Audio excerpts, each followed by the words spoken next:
vassal slaves were just in prettier cages. We're only getting started.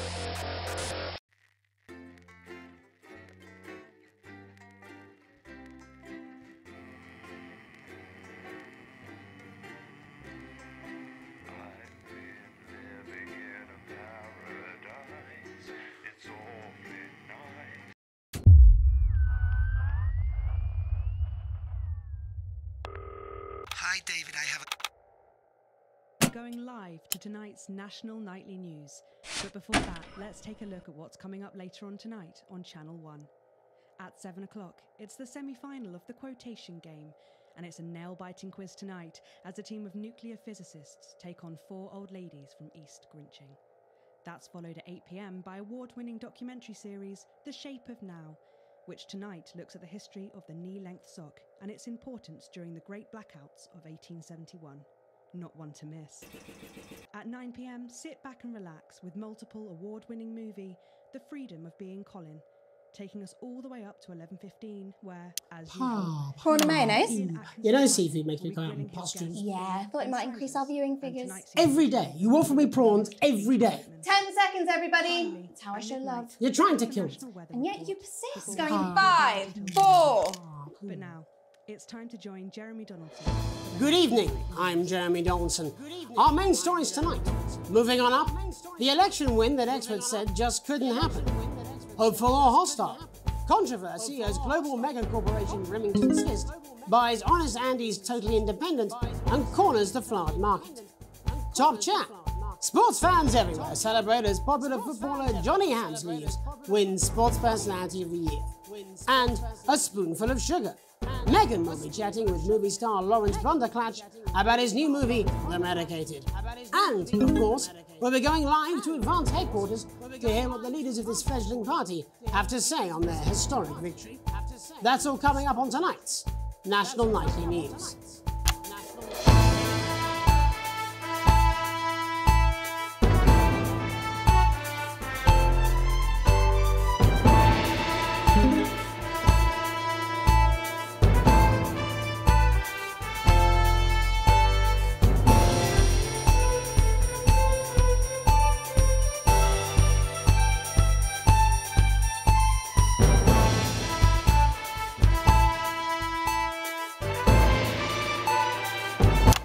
But first, the votes are in and it's a decisive win for Advance.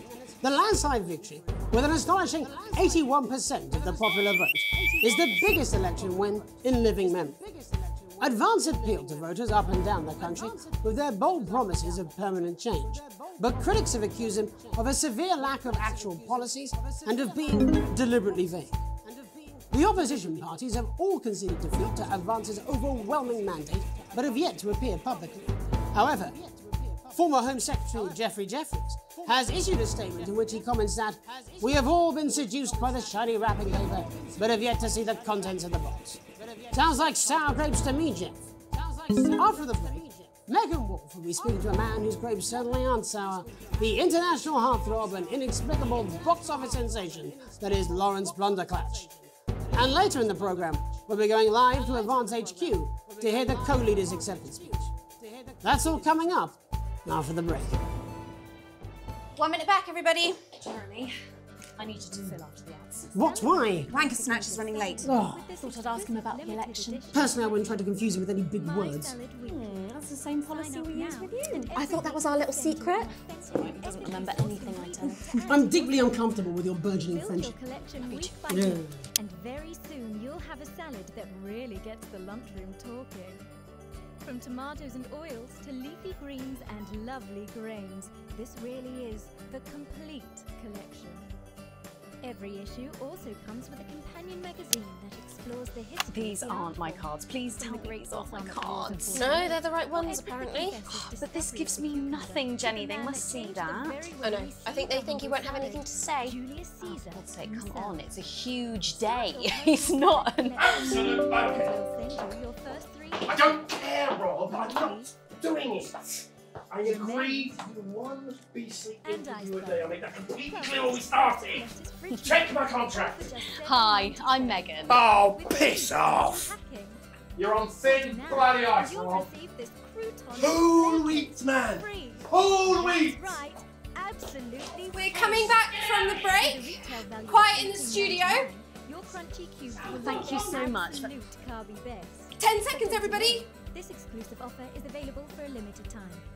Going in 5, 4, 3. Welcome back to the National Nightly News.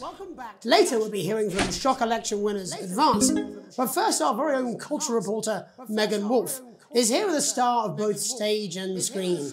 Megan? Thank you, Jeremy. Megan Wolfe, culture correspondent. And today I have a guest who starred in everything from Shakespeare to the Shotbot films. I'm very excited to be joined today by none other than Lawrence Blunderclatch. Thank you so much for coming on. Oh my dear, I do hope you believe me when I tell you that being with you here today is among the greatest joys of my life. May I say, having you here with us is among ours. Bless you. So you've just finished filming your latest movie, which is called The Medicated. The Medicated, yes. Wow, what was that like? Well, as I said to Peter the Rat, that's Peter Jensen, the director. Do you know him? He's a wonderful chap, he really is. I've worked with him on several movies, all terribly successful. I said to Peter, what a wild ride this has been. And you know what, Megan? I really meant that. Wow, that is fantastic. And am I right in saying that the character you play in this movie is quite an academic one? Absolutely right. A scientist. Was that a challenge at all? What exactly are you implying? But seriously, yes, you're right. It was a complete departure from my last starring role when I played Sergeant Brock Rockman in Bullet Man.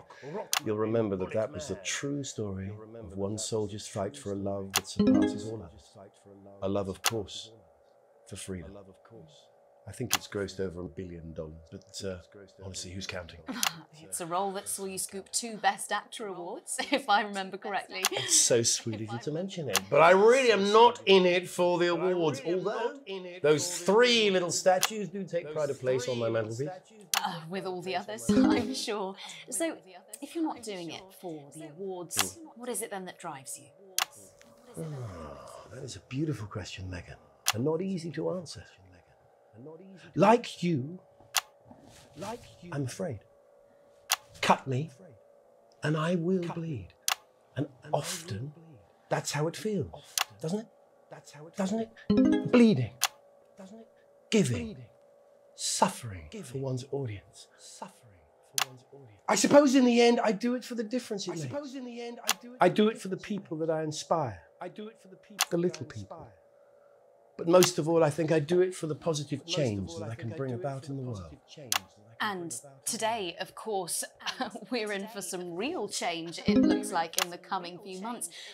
What do you make of this historic election result? Oh, well.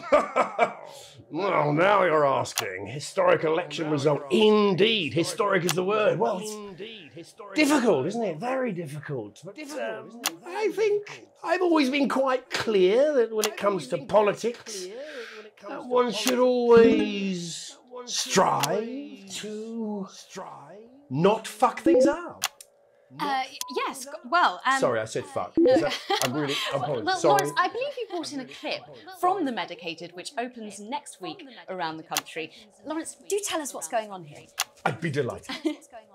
This is a really pivotal scene where my character, Dr. Lods Hemlock, is faced with a decision that could affect humanity's very survival. Exciting stuff. Let's take a look. Exciting stuff.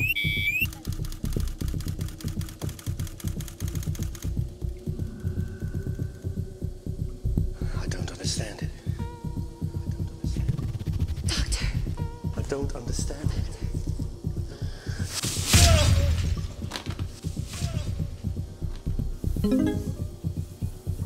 It's not your fault. You think I don't know that? No, Lance, we mustn't. Think of Carol. Dr. Lance to you, Miss Flanagan.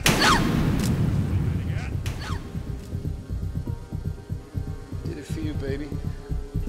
All for you. Dr. Hemlock. I'm gonna change the world, you remember that? padlock. You told me, but I didn't listen. Doctor. I'm drowning, Lance, you said. You need to see this. No, it's all too late. Look at this! The virus. The sterility. This formula. This is the key. We could stop it all. Yes, we could stop it all. We have to ask ourselves. If we should.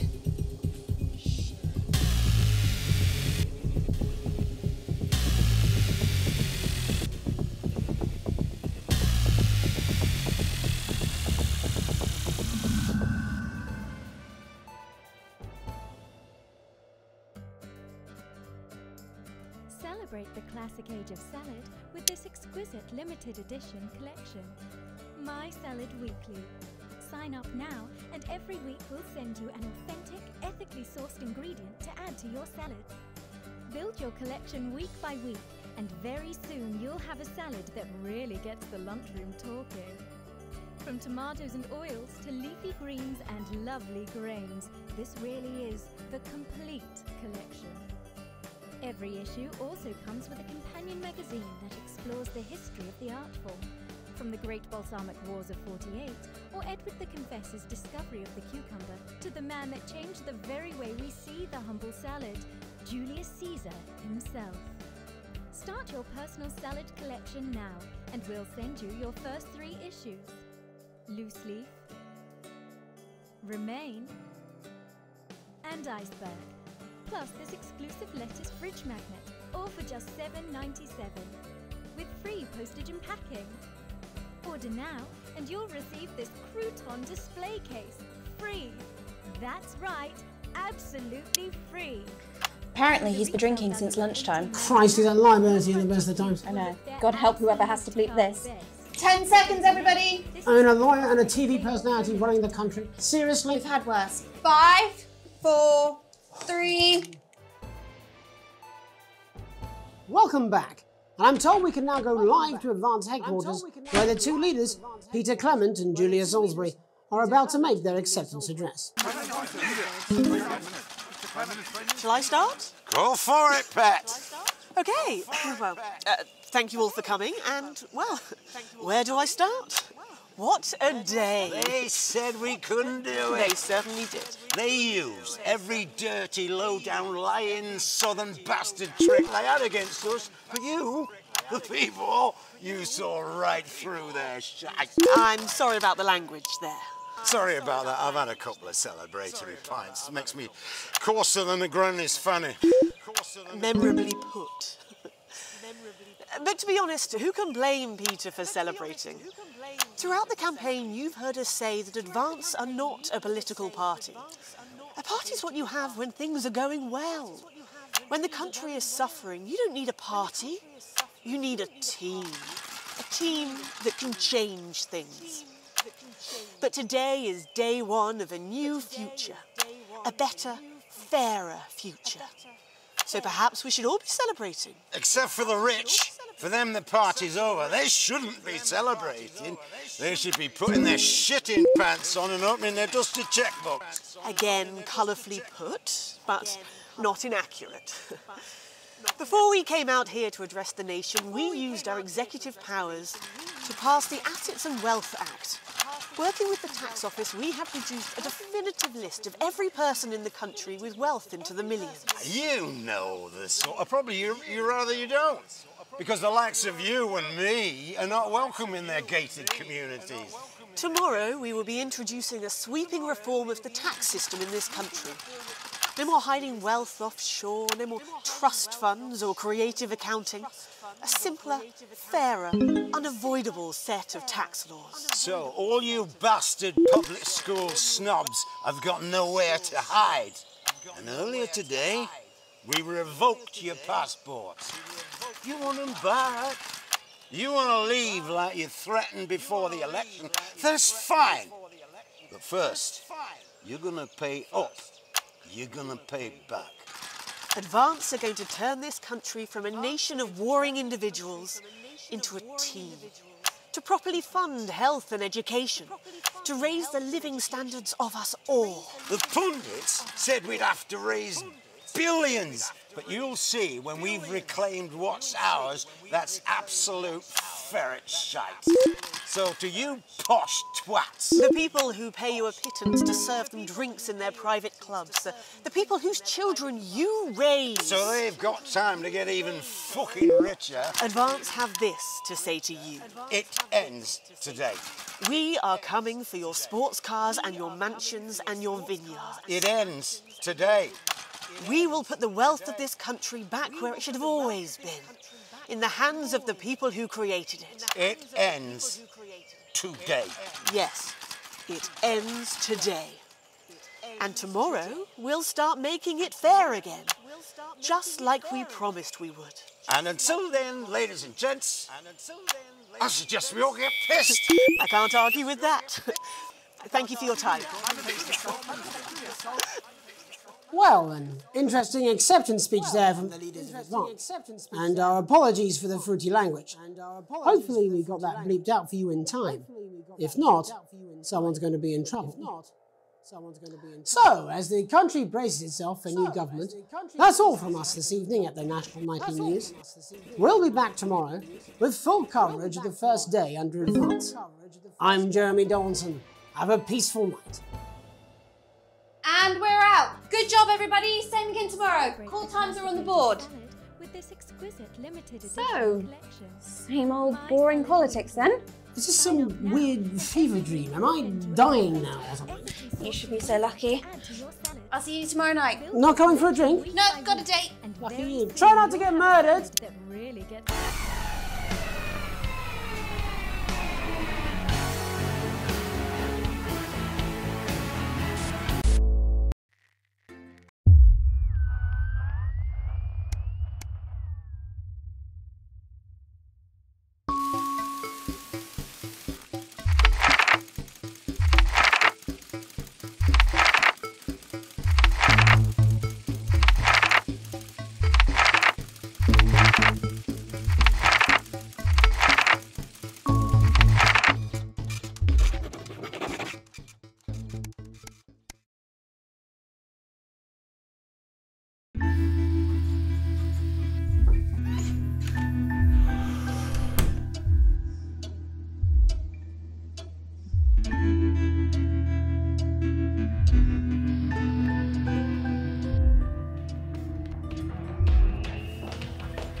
Kicking off our evening schedule is a retrospective of the best moments from Peter Clement's Just the Job, reminding us just how our new Prime Minister became so popular in the first place. Following that, at 9 p.m, Megan Wolfe sits down for an exclusive interview with former Prime Minister Jacob Hamilton. No, for my sister's kid, Mr. Fuckletugs or something. Snuggle hugs? That's the bastard. Yeah, I wouldn't get one of those. My friend Janet says theirs gets really hot. Is this Janet who thinks dogs have their own secret language? Yeah, the one that mistrusts the moon. 10 seconds, everybody. Not the best source of consumer advice, then. Don't blame me when it explodes. Going in 5, But before all 4, that, 3. it's time to go over to Jeremy Donaldson for tonight's National Good Nightly evening, News. I'm Jeremy Donaldson. Our main headlines tonight. Destination unknown. At the end of Advance's first full week in office, we ask exactly who's leading this charge. Tonight, I'll be discussing what the new future might hold with a leading economist and radical freethinker. With the Assets and Wealth Act on the brink of raising living standards for the vast majority of the country, I'll be asking my guess if we're on the way to a new future. Out with the old, Remington's Fist have appointed Sophia Remington as their new CEO. The following photo, taken from our archive, gives us a sense of this influential young firebrand who, at the tender age of 23, becomes the youngest female CEO in history. Sophia Remington has always impressed. She was top of her class at university and graduated with the highest honours, immediately being asked back to lecture. The markets have responded favourably to Sophia's appointment, with stocks rising 30 points in light of the announcement. In her first press conference this afternoon, Sophia announced a children's toy named Mr. Snugglehouse. Sophia promises it'll be all the rage this Christmas, but concerns have been raised about the product's safety. Making a splash, intrepid scientist Dr. David Wong and marine biologist Ingrid Swarsborg-Horgensford have today set off to explore Dante's taint. The recently discovered cave system was previously thought unreachable, but thanks to a new breakthrough in underwater flood technology, the pair hope to successfully reach the imposing central cavern and the undiscovered plant species it contains. This is, of course, only the latest in a series of successful expeditions for this unlikely pairing. In a joint statement about the dangers their team might face, the pair stated, "We will face the plentiful challenges together like we always have." Playing the field, rumours abound as sporting legend Johnny Hamsleeves is snapped leaving Bush, one of the capital's hottest clubs. The footballer was caught while out celebrating being named Sports Personality of the Year last week, as reported by this very programme. And judging from the angle and velocity of that spray, it looks like Johnny may have been celebrating a little bit too much. I certainly wouldn't want to be his dry cleaner. And grievous bodily charm. With advance promising a radical new position on crime, how afraid should we actually be? I'll be going live around the country to talk with people who've seen the criminal justice system from every perspective. With more and more people saying they're scared to walk the streets alone at night, could this be exactly the right time for Advance's new approach? All that and Megan Wolf with a group of young actors already experiencing the positive side of the new Assets and Wealth Act firsthand. They'll be talking and performing later. That's all coming up on tonight's National Nightly News.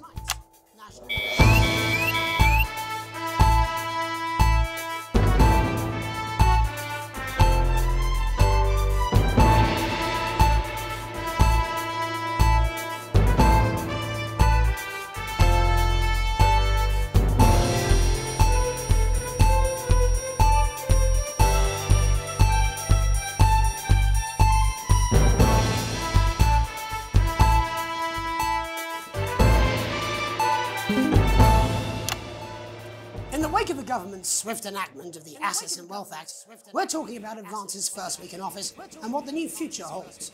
Joining me are Katie Brightman, a leading economist, and Alan James, author of Alan James is Right, The Free Man's Guide to Waking Up. Alan, the government certainly haven't dragged their heels on delivering some of the legislation they promised. But what does the Wealth Act mean for us? Nothing, Jeremy.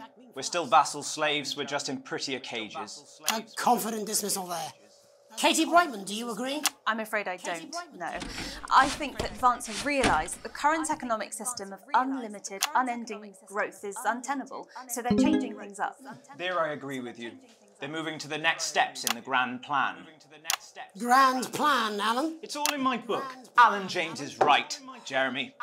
We're to become the great herd. Ignorant, sterile, and short-lived. That's what they want. Or perhaps Advance have just realised that if we carry on the way we are, we will destroy ourselves and this planet in a mad orgy of consumption, if you'll excuse the colourful metaphor. Yes, orgy is the right word.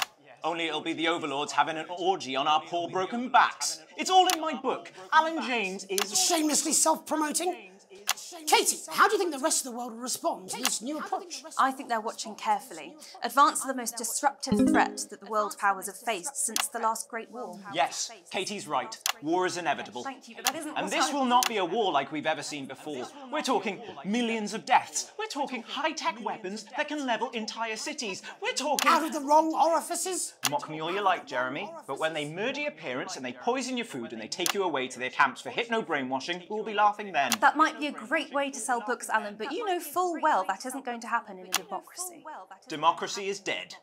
Yes, Advance are radical, and change is always frightening, but the truth is that the Wealth and Assets Act has made more than 90% of the population wealthier and is on target to produce a permanent end to poverty. Bollocks!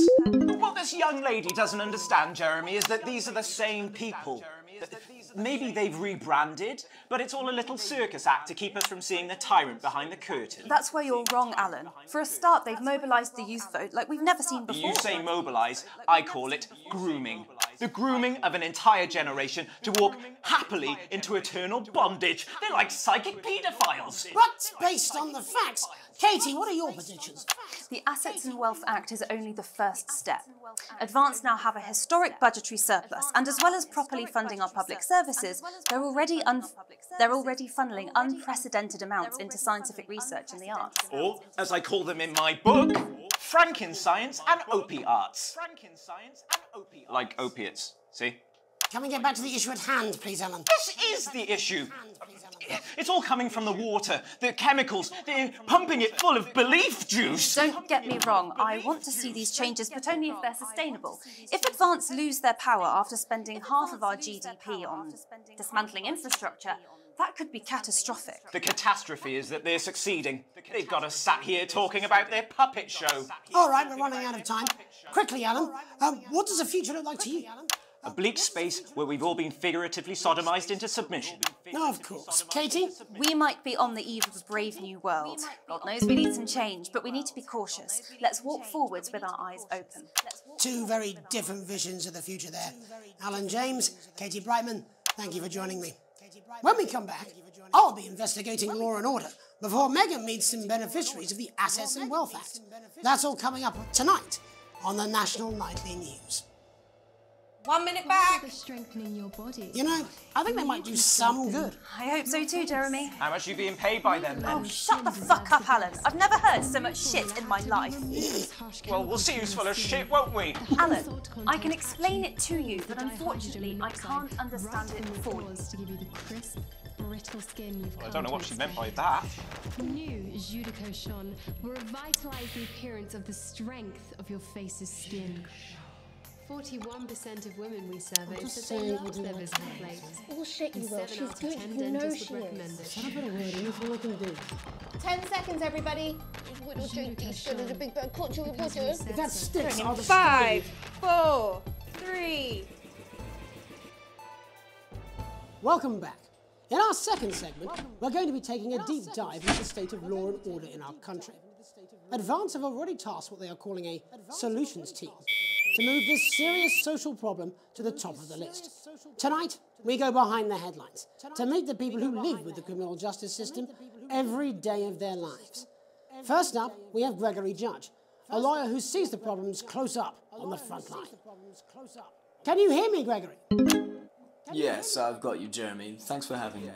What's it like on the front line of the hard face of the cold hand of justice? Well, as you can imagine, Jeremy, we are massively understaffed in this country. We're working every hour we can just to try and cope with the caseloads on our desks. Which must affect the quality of support you can offer. Well, we can barely keep up with demand, Jeremy.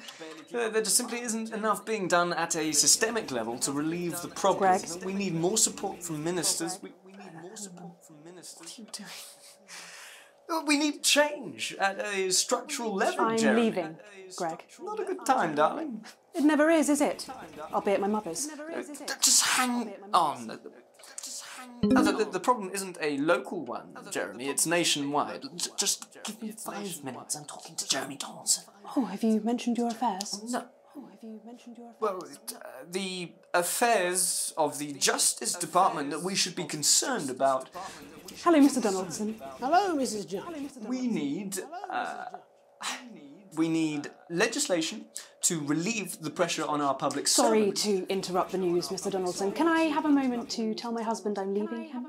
Yes, I totally understand. Quite the picture of a burdened legal sector there. Gregory Judge, thank you for joining us. Next, I'm joined by Police Chief Constable Bob Peel, a man with a very different perspective on our nation's crime. Do you think there's a problem with the system, Bob? I'm sure we all do, Jeremy. I'm sure we all long for a return to the days when you could safely walk the streets of your community at night, looking in through windows and generally enjoying your neighbours without the risk of being terrorised by some thug with a knife.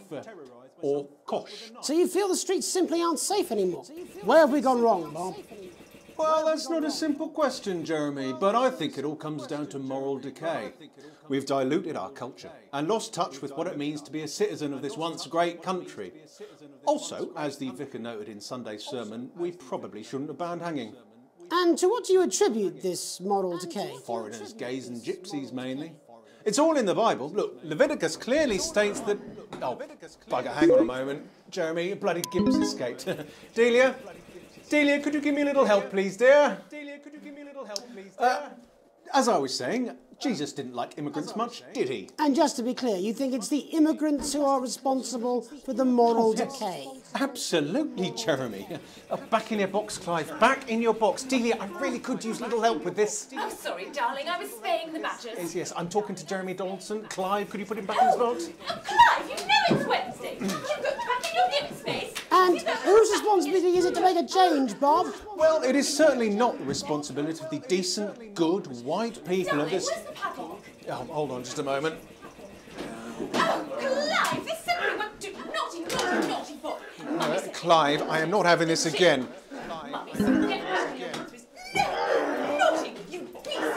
As I was saying, Jeremy, moral decay. Crime is the responsibility of the criminal, no one else. Look, everyone has a sob story, but we don't all end up as barbarians, do we? Look, when our daughter Alice comes home with an A-, does she go on a killing spree? No, she takes 3 of her pills and hides under the stairs like a normal child. Thank you, Bob. Bob Peel there, really locking down the police's position on morality for us. And finally tonight, hopefully uninterrupted, it's time to get to the heart of the matter. Tony Dawson has recently been released from prison after serving 3 years for aggravated assault, burglary and menacing a swat. He's agreed to talk to us today, which is also, I believe, his birthday. Many happy returns, Tony. Cheers, Jez. Call me Titwank Tony. Everybody else does. No, I'm not going to be doing that. Can you tell us what it's like in prison, Tony? Titwank Tony. Prison's a mixed bag.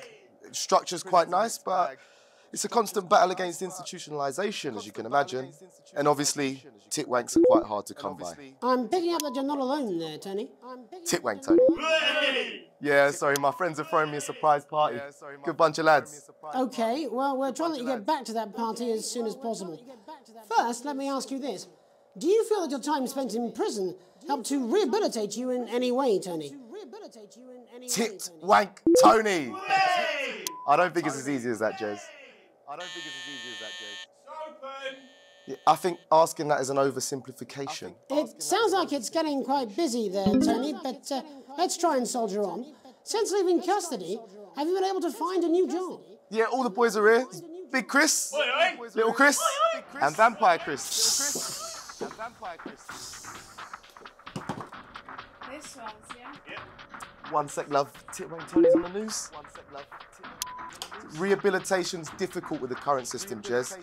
It's just not set up for it, you know? It's inherently unjust. So, do you feel tempted to... I'm sorry, who's this now? You are joking. Chrissy Free Bollocks has only got Mr. Fancy, oh. Not now, fellas, I'm on the news. It seems like we've caught you at a bad time. I can't really hear you, mate. It's getting a bit busy here. Yes, we seem to be losing the signal here, Tony. Fucking way, Las Bolitas! Well, we're just trying to get that signal back. I think we... Yes, Tony? Tony, I mean, we were literally away for 2 seconds. How has this happened, Tony? Can you hear me? Well, we seem to have lost our train of thought there a little. Hopefully you, the viewer at home, have managed to glean a broader understanding of the serious and complex issues around law and order. After the break, Megan will be live with some plucky young thespians. Don't go away. We'll be back after these messages. Why bother strengthening your body? 1 minute back, everybody. When you can strengthen your face. Well. Piss off. Smooth, incisive journalism. I can have you fired. You'd miss my charm.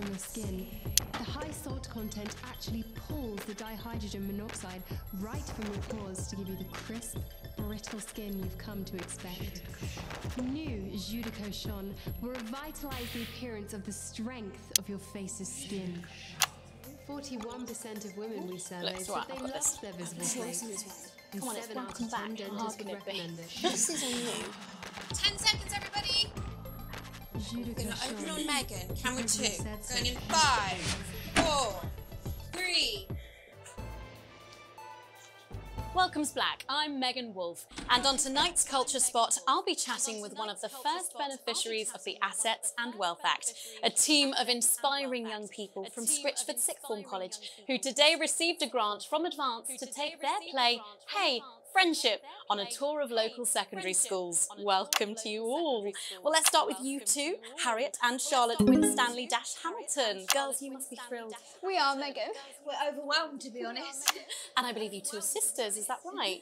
Yes, Charlotte's my oldest. I'm the older, more popular one. I'm joking. Harriet and Trey were really the ones who came up with the whole idea. So, Harry and I were shooting the breeze in the cafeteria, and I said, hey, let's actually do something.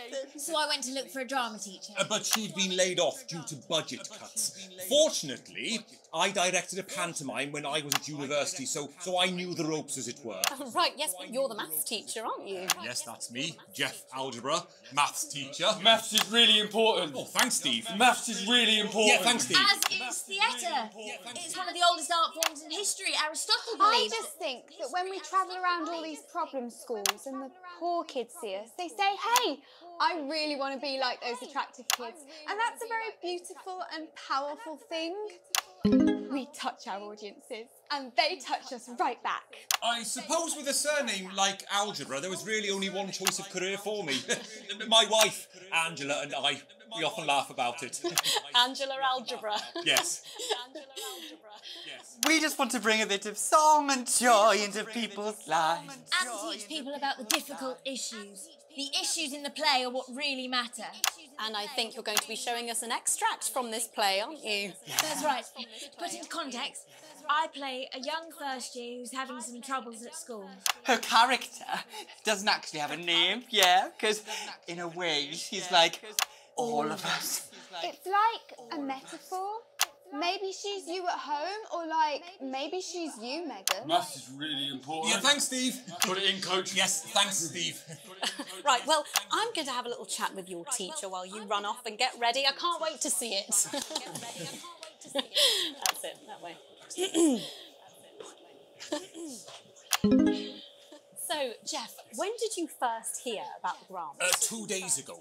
A letter from Advance arrived at the school. Now, the headmaster thought it was all a prank, but his secretary retrieved it from his bin and brought it to me. How? How did you react? I also threw it in the bin. But then, Harriet and Trey rescued it, and they rang the number at the bottom of the page, and next thing you know, we're on tour. Wow. Well, I think we can all guess which way you'll be voting from now on. Do you know what? It's funny, because Angela and I don't usually vote. We're not very political. I'm a mathematician, of course, and she's a paraplegic, mainly. But we did used to watch that Peter Clements DIY show back in the day, and so we thought, why not? Let's have a go with this whole democracy thing. Okay. And here we bally well are.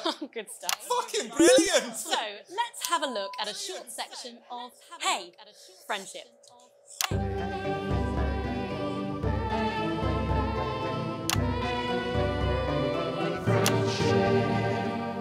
Dear Diary, I'm not sure I can take another day at this school. Another day of tears. Another day of fears. But still I walk the corridors alone. Dreading what might be around every corner. What's around the corner? What's around the corner? What's around the corner? Oh, hi Gary. Oh, heavens no! It's Gary the Fist! Gary the Fist! Going somewhere, little first year? Great! I've been looking for some poor victim to bully all morning, but will this make me feel better about my violent father? Excuse me, I'm late for maths. It's my favourite subject. It's so important. Maths is for losers. What? Maths is for losers. My arm's stuck, Coach. Just keep going, for fuck's sake. Right, maths is for losers. Now, give me your lunch money. Double lunch for me today, but why am I only truly happy when I'm eating? Not today, Gary the Fist. Not today. What do you mean not today? Who are you? What do you mean not today? My arm's free coat. Brilliant, keep going. Right, who are you to stand up to me? I'm Gary the Fist, and you're just a sad little girl with 2 gay dads who's all alone. That's where you're wrong, Gary the Fist. These are my 2 new friends. Vanessa is captain of the netball team. Yeah. And Blake owns a motorbike. Yeah. But I can't fight all 3 of you, and I don't have any friends of my own.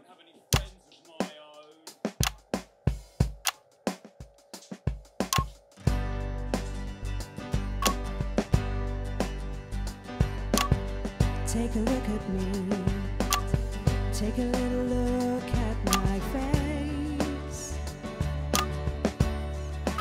I could be you. She could be you. And you could be me. Or you could be me. Life can be peachy keen if you work as a team. It's my choice to be mean. So stop now, make a different choice. Listen to the inner voice. Hey, listen up, I won't take no crap. Who said middle class girls can't rap? I ain't afraid of your crew lads. I'm a mother loving rebel, but I still love maths.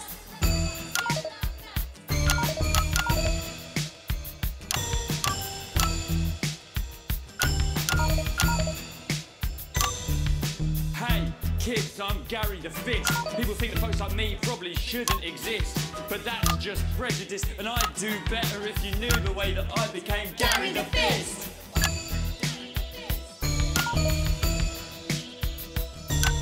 I grew up on a council estate. The park was hip, but the flats weren't great. My dad used to come home drunk and late, and he'd hit my mum, and for dinner he had to wait. Where's my dinner, woman? It's not ready. Where's my dinner, woman? Don't make me ask you again. Hitting women is wrong. Hitting women is wrong. I guess life's pretty hard on a council estate. Life's pretty hard on a council estate. Life's pretty hard on a council estate.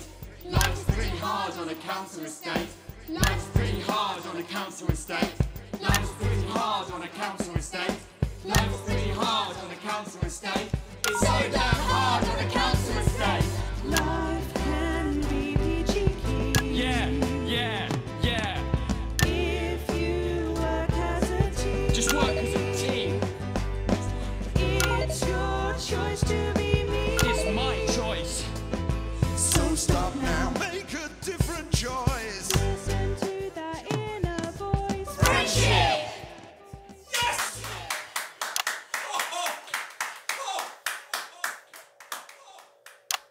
Well, thankfully that's all we have time for tonight on the National Nightly News. Join us tomorrow night for all the headlines from across the country. My name's Jeremy Donaldson. Have a peaceful night. Our children. And we're out. Advance knows this, and we're here. What the literal fuck was that? I believe that was ensure art. that everyone I believe I've got a 14-inch cock, but it doesn't make it so. I have a similar belief about an adequate paycheck. Oh, someone please get these twats out of my studio. to help make things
6 wins.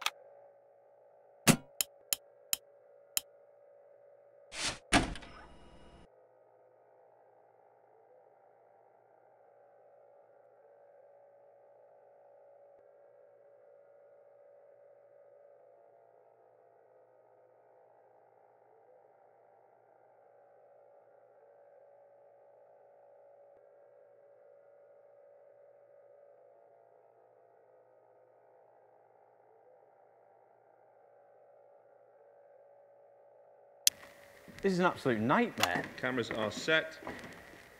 Who's going to tell Graham? I don't know. Can we even continue? Well, you'll have to think of something and go live in 10 seconds. All right, I'll keep looking for someone. I guess we'll just have to wing it until then. Can you count us in? Oh, sure. Going live in 5, 4, 3, 2, 1.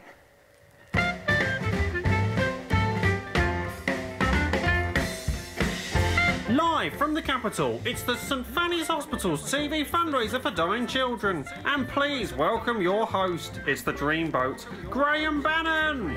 Hello, it only is. Hello, it's Mr. Bannon. Got one of them. Got one of them. Good night. You're not on the beach. If you won't be my lady, then at least have my babies. No, don't give me a maybe, no. I know what women are like. Do you know what? Sorry, I know I'm supposed to be... Sorry, stop the music. Yeah, I know I'm supposed to be starting the show, but I can't help but notice... I mean, where's the audience? Sorry? I mean, who are you? I mean, this is an absolute nightmare. Isn't it really? I mean... Oh, we are live.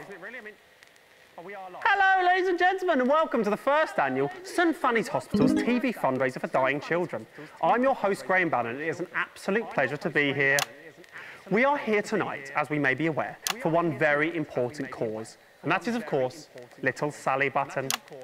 Little Sally Button has a life-threatening condition, and she will die tonight, unless we can raise enough funds to cure her I should learn that. Studio hypo... poo. I don't know how to say that word, but what I do know is it's a long word and a bad disease. Ladies and gentlemen, we need to raise 20 grand tonight, and we can't do it without your help. And how can I help? You're screaming at home. Well, don't scream, and I'll tell you. We're taking donations starting right now. But let's beat feet and head over to the blowers. The phones, not the girls.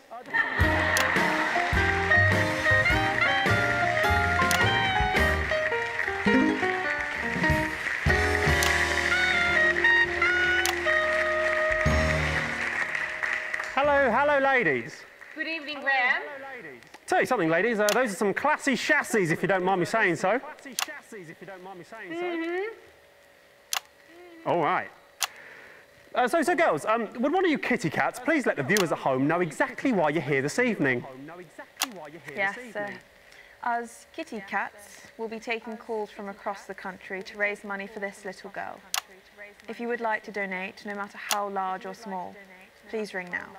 I'll tell you, I'll be giving you a ring later. An engagement ring if you play your cards right. Now, that was a zinger. If I do a zinger, play the sound. Yeah, that's it. I'll check in with you later. It's time to have a look at how much money we're starting off with tonight. Using state-of-the-art technology that we can track up to the second exactly how much money's been raised from your donations. Without further ado, ladies and gentlemen, let's have a look at how much we're starting off with tonight.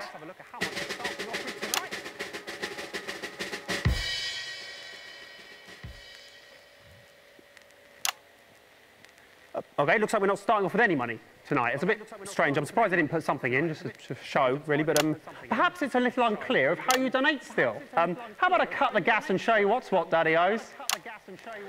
Give me the thing. Okay, so I'll pretend to be you at home. This is role play. You really can do this in real life from your sofa or couch. It's ringing, so it's ringing. Hello, who am I speaking to, please? Hello, you're speaking to Barbara at the phone desk. Hello, Barbara at the phone desk. You have a beautiful voice. Okay. I'd like to donate a tenner, please. I'm finding it hard to hear you. Your phone doesn't actually work. You're going to have to be louder. I'd like to donate a tenner, please. Thank you, sir. What a generous donation. May I ask who's calling? You don't have to do that, do you? You know who's calling, don't you? It's Graham Bannon. And how do you spell Bannon? Don't say that. People would know how to say my name. There we go. And so if I'm correct, there should be 10 on it now. Look at that. Technology at its finest. 10 on it now. So only 19,990 remaining, which should be a Bannon breeze. That was a zinger. Yes. Ladies and gentlemen, let's have a rundown of the jam-packed acts we have lined up for you on this jam-packed lineup on this jam-packed evening. Who wrote that? Too many things packed in jam. Starting off tonight, we have the incredible Raj and Rishik.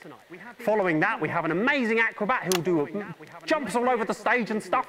And then finally, we'll have the lovely legs contest to end Act 1, which I'm rather looking forward to myself, ladies. Then, starting Act 2, we're going to have a magician who will do all magic and that. Then we're going to have a fire-breathing man who will be breathing fire. And then ending Act 2, we're going to have a daredevil who will dive into a bucket of water. All right. Then going into Act 3, we're going to have the unicyclist act. Then following that, the strongest man in the world, the strong man. And then finally, the grand finale. Now, for the grand finale, we asked little Sally Button what she wanted more than anything else in the world. And she had a very simple reply. I'd like a dancing chimpanzee, please, Graham. So, ladies and gentlemen, we have managed to source a dancing chimpanzee for the finale of this show. How does that sound? There's no one here, is there? Okay, so without further ado, ladies and gentlemen, let's introduce our first act of the evening. He's come all the way from India for this event. Let's just say he might have brought a little friend along with him. Ladies and gentlemen, please, welcome to the stage is the incredible Raj and Rishik.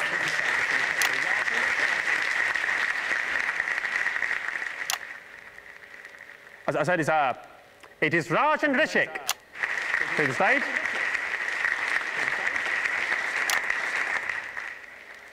I mean, this is a nightmare. I mean, what is going on? I mean, this isn't working, is it? I mean, is there anyone around here who knows that you? Come here. What is going on? Do you know what I'm saying at all? Why is he here?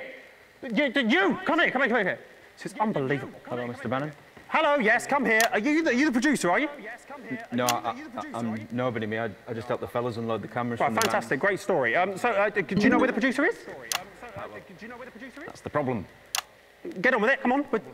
Well, it turns out, you know, the roads around the capital are shut down because... Yeah. Well, it turns out the producer, the director, most of the acts and also all of the audience are on the same bus heading in, and now they're stuck somewhere near Jamstable.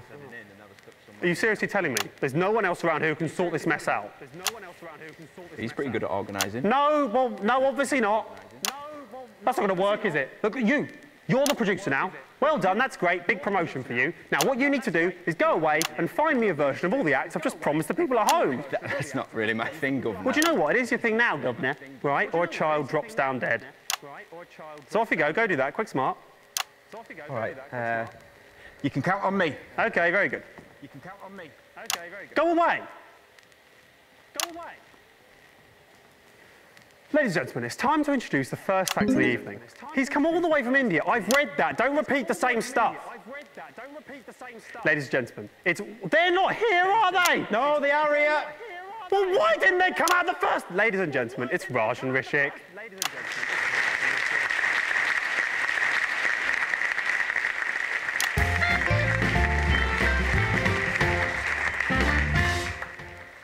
Hello everyone, my name is Raj and you might be asked Rishik. So here he is. What's your name? Rishik. And what do you do? I'm working in banking. That's interesting. No, it isn't. Okay, you have anything else to say? No. Thank you for your honesty. Have you finished? Am I finished? Yes, I'm finished. OK, ladies and gentlemen, Raj and Rishik, play the sound for applause. We don't have anyone here. OK. Well, fantastic, I think. So well done, Raj. So I know a little birdie told me you travelled in all the way from India just for this event. No, we cycled here. Rishi was cycling and I was sitting in the basket. Oh, right. Oh, yeah, now they laugh. Yeah, now they laugh. Great joke, great joke. Is he a good cyclist, is he, Rishik? Why are you asking me? You can ask him. I'll ask him. OK, that's setting something up. OK, Rishik, are you a good cyclist, mate? Why are you talking to him? He's only puppet. Don't set a joke up with that if you're not going to follow it through. That ruins it, doesn't it? You farted. Graham farted. I didn't fart. I didn't fart. He made the sound out of his mouth. He made the... Stop doing that. OK? Yes, you should be disappointed. Get off the stage. Yes, you should be disappointed. Get off the stage. What a load of crap. We've had two. I didn't fart. Acrobat's not here. Great. But I've got an alternative. OK. His name's James. Sounds good. He's not an acrobat. Sounds good to me. Bring him on. Ladies and gentlemen, I don't know what's going to happen now, but please welcome to the stage, it's the incredible. It is James.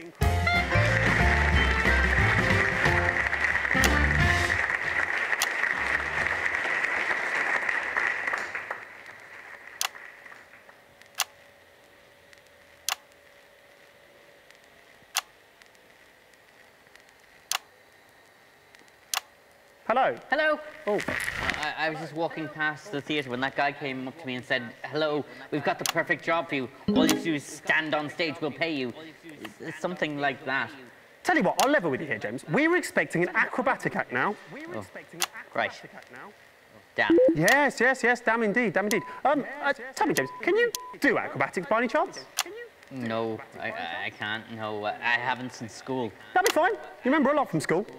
Ladies and gentlemen, for your viewing pleasure, this acrobat James will now perform for you a series of double backflips. There's no way I can do that. Oh, we'll do some cartwheels. I'm not going to do any cartwheels. Then here's a job for you instead. Sweeping up the corpse of a dead girl. Sweeping up the corpse of a dead girl. Start the music, please. Start the music, please. Come on.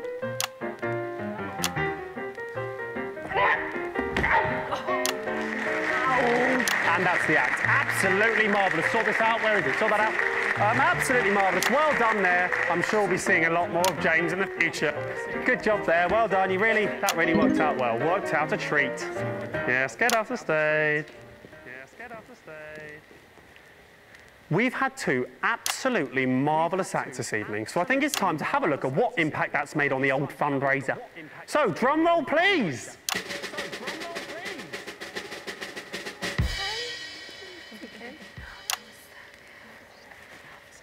OK, looks like we still haven't made any money at all. That's a bit surprising. Perhaps I'll check in with the bombshells to find out exactly what's going on. What are you doing there? Get out, sling your hook. Go on, go. You're upsetting the girls. Ladies. I was expecting a little money in the old pot by now, ladies. Have the callers not been particularly generous so far? We haven't had any callers so far. Are you serious? Are you serious? How dare you? How dare you? A child is quite literally dying somewhere out there, and you're too lazy to get up off your asses, go over to those phones we have, turn the dials, and pledge money to save her life. You greedy bastards. Sorry, Graham. Just found out the phone lines haven't been connected yet. All right. Yeah, Young forgot to do it. Who's Young? Oh, that idiot, right. Come on, Young, got just a job for you. I'll give him an hand. I don't think he knows what he's doing. Yeah.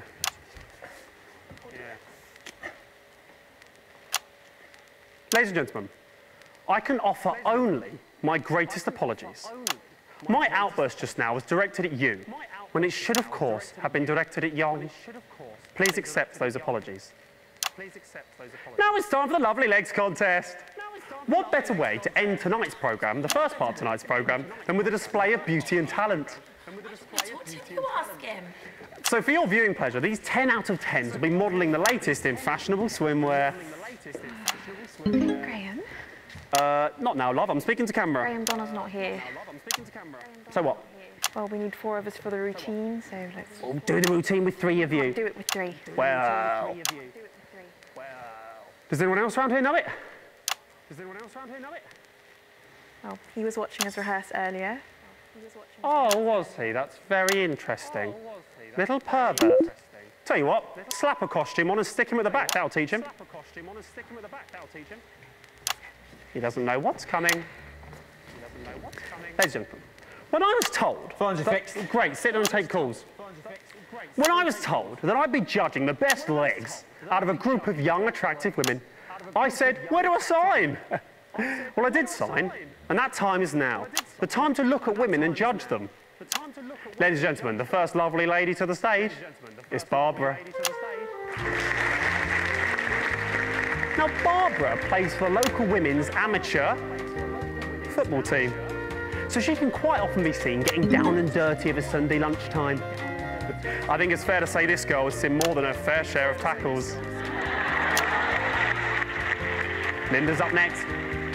Linda is an avid gardener, and she can quite often be seen on a balmy summer's evening, tending to her petunias and trimming a bush. Deborah's up next. Deborah's a socialite, and Deborah likes nothing more than a nice night in the pub with the girls, gluggity glug glug glug.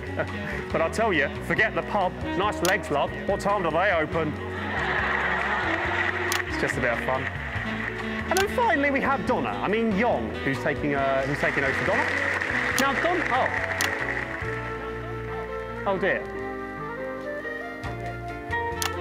Yeah, that's really unpleasant, that, isn't it? I wish I hadn't suggested it now. He hasn't shaved. He knows the routine, but doesn't look very good, does it? Oh, Christ. Okay, Donna, Yong is quite, this is appalling, isn't it? Can we do this? I think we have to stop the music, actually. I don't think I can let this go on, to be honest. It's quite unpleasant. Why is he still doing that? Stop him dancing! Yeah. Why is he still doing that? Stop him dancing! I'm angry now. He's made all of you look bad, hasn't he? Look at him. He's pleased with himself, it looks like to me.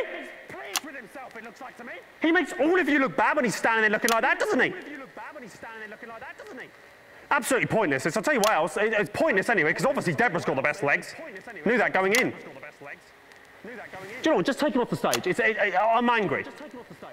I'll tell you, if there was an audience, they'd be a-booing you, Yong. They'd be a-booing. And that seems to me like the perfect place to end Act 1 on a bit of a high. So I'll tell you what, why don't you grab a drink, sit back, enjoy the adverts, and we'll see you after this. What are you doing? I haven't finished talking. After the adverts, we'll see you back then. Okay, 1 minute back. Just do exactly what I do and wait for the big fat check to come in. I hear that.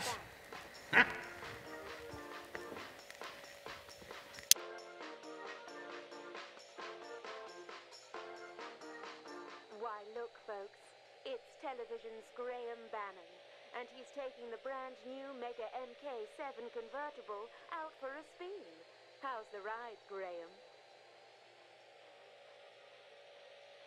Onlookers can't look away, but it's not because of the brand new Mega MK7 convertible. It's because of Graham's pearly whites. You see, Graham Bannon brushes with Whitey's dental cream, which makes his already very white teeth even whiter. Now, some of you may not have heard of dental cream. Why, you may think it's something you put into an ice cream float. But you'd be wrong.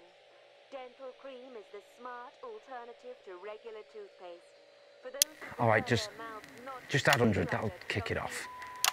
That's my wage, but poor little girl, she deserves better than this. All right, thank you. We're back in 10. Places, everybody. And we're going live in 5, 4, 3, 2, 1. Welcome back to the St Fanny's Hospital's TV fundraiser for dying children. Here's Graham Bannon.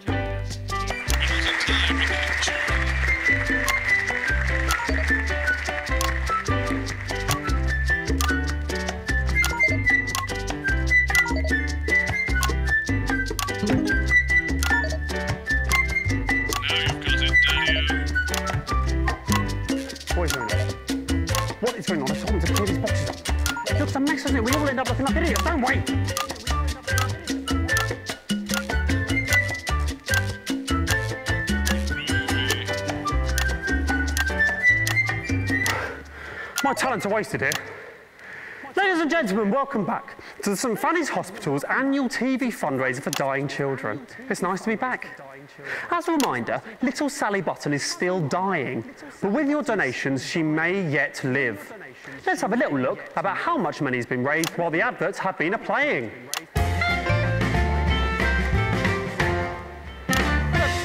That's brilliant. We've made 100 girls. That's amazing. Yes, very good. And who do we have to thank for these donations? One very generous donor, actually. Fantastic. Well, tell me their name so I can thank them live on national television. I don't actually know his name. It's annoying. Thought we told you to take the names when you answer the phones. It wasn't over the phone. It was him, the guy, the new producer. He gave the money. Right. So we haven't had any calls. The phones still aren't working. No, the phones are working. And we have had a few calls, but none of them wanted to donate. It was mainly complaints against you. What do you mean complaints against me? Well, I think people think that you're a bit rude. Fudge off!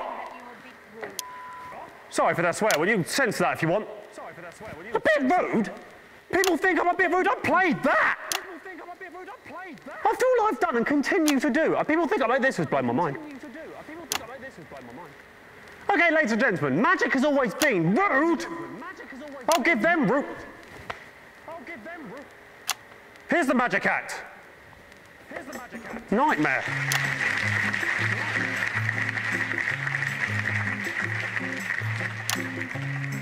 Hello everyone, I am the magician, the great bamboozle.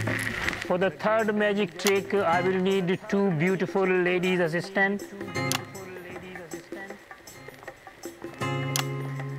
And I will also need a volunteer from the audience. Oh, no one is here. Yeah, I know it's stupid. I know it's stupid. You know it's stupid. I know it's stupid. Just go and do it. Thank you, sir. In this trick, you will be sent to the another word, beautiful word. And for this magic trick to work, you need to go behind the sheet. Do I have to do this? Please pull the sheet up. Now I'm going to say the magic word. Alakazam, alakazum. And now you can drop the sheet for big reveal. He's not here.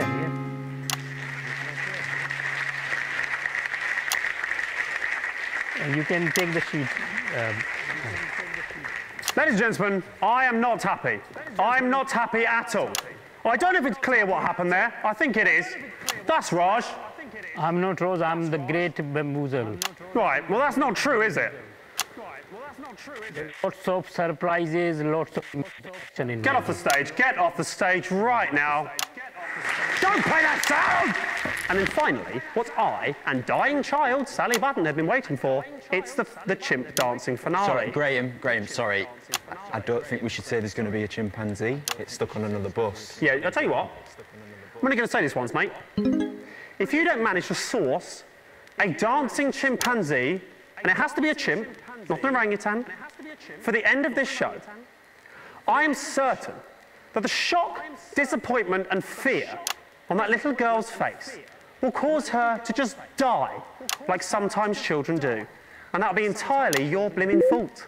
Graham, of course I care about Susie Button, who you've been calling Sally Button all evening, but I'm not a producer. I don't know the first thing about booking dancing chimpanzees.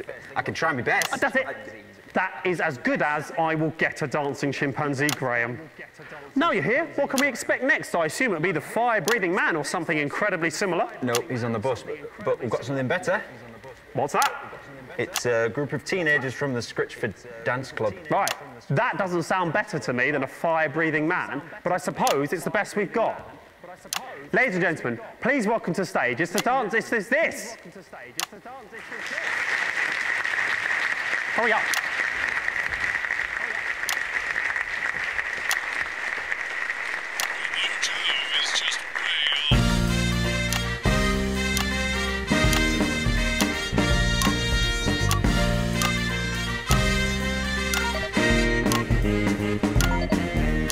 Hey, Hey, you got something to say. Life's pretty spiffing when it goes your way. Meet when I walk down the street. Waves of admiration from the people I meet. I don't have much of a plan, nothing you could understand. So you can work as hard as you can, but I'll be running late because it's great to be a man. It's great to be a man. That's a rhythmic cut.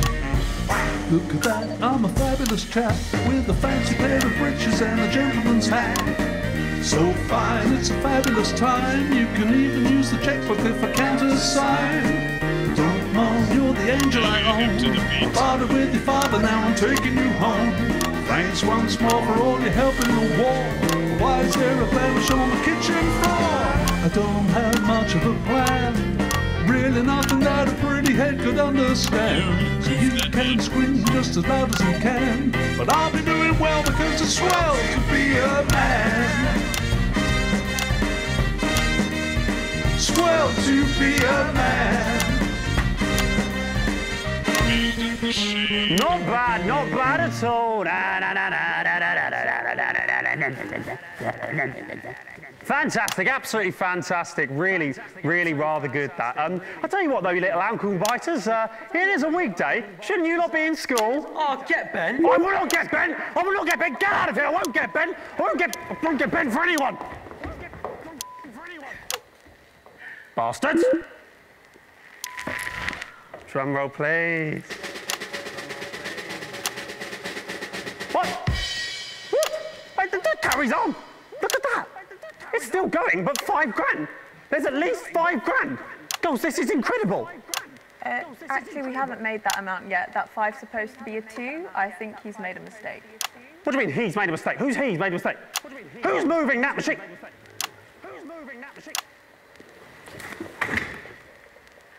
What? It's you! It's you! This is... I am so angry. I thought that it's still moving. I thought that this was a brilliant, state-of-the-art machine. But it isn't. It's just Young, sitting behind this, moving those boxes. You should be ashamed of yourself, Young. You should be ashamed of yourself, Young.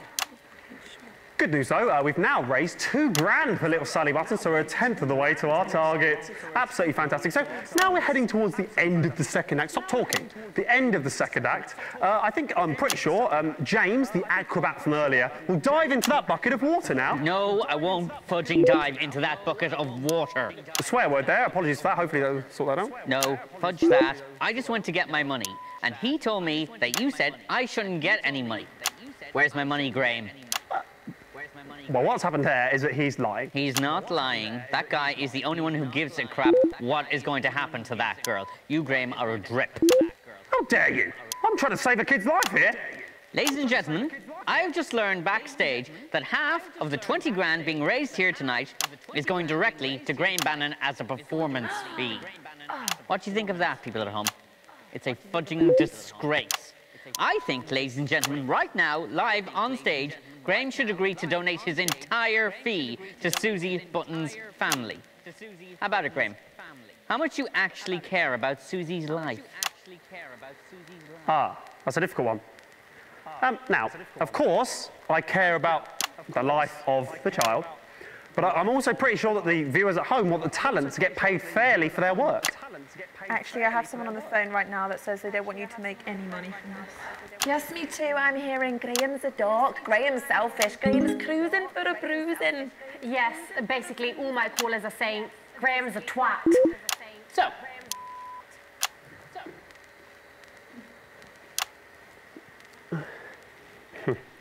Ladies and gentlemen, I have decided, off my own back, to half my fee. 5,000 for the dying child and 5,000 for Graham Bannon. Nope, that's baloney. Graham, if you care and don't want people at home to think you're spineless, you'll give it all to Susie. You'll give it all to Susie. You know, Acrobat James, there comes a time in a man's life when he has to decide what sort of a man he wants to be. Are you going to donate the money? Yeah, I was just doing a speech. About that, yes. Well done. So that should bring the tally up by 10,000. Plus, I'm happy to donate the fee they offered me of 150. You offered 150 for falling on your arse. So I make that to be 12,155. Young, if you wouldn't mind. Yeah, there it goes. Yeah, great. Well done, Young. OK, well, thanks so much for that helpful contribution there, James. I assume you'll now be getting into some lycra and diving into that bucket. No, I'm done. I'm going home. Thank you. No, you're not. Get in the bucket. Get in the bucket. Someone grab him and put him in this bucket. We need someone to go in this bucket for the end of the act. Yes, yeah. Found somebody. This is a nightmare. Oh, here he is. Right, great. OK, so now, let's... Viewing pleasure. This knucklehead will now dive off of this ladder into this bucket of water. Come on. Off you go. That's good. Great. Now, in the bucket. Graham, that's not tall enough. There's no water in the bucket. I don't care. I don't care. It breaks his neck. Come on, get in. Come on. You need to go in there. Young, just pretend. Get in that bucket. Come on. Don't shake the ladder, Graham. And there we go. He's ruined that, hasn't he? What a shame. Oh, that's the end of Act 2. We'll see you back after the adverts. Fantastic. Back in 1 minute. What a knobhead. Does anybody know first aid? Yes, my dad's a doctor. Is he going to die? Oh.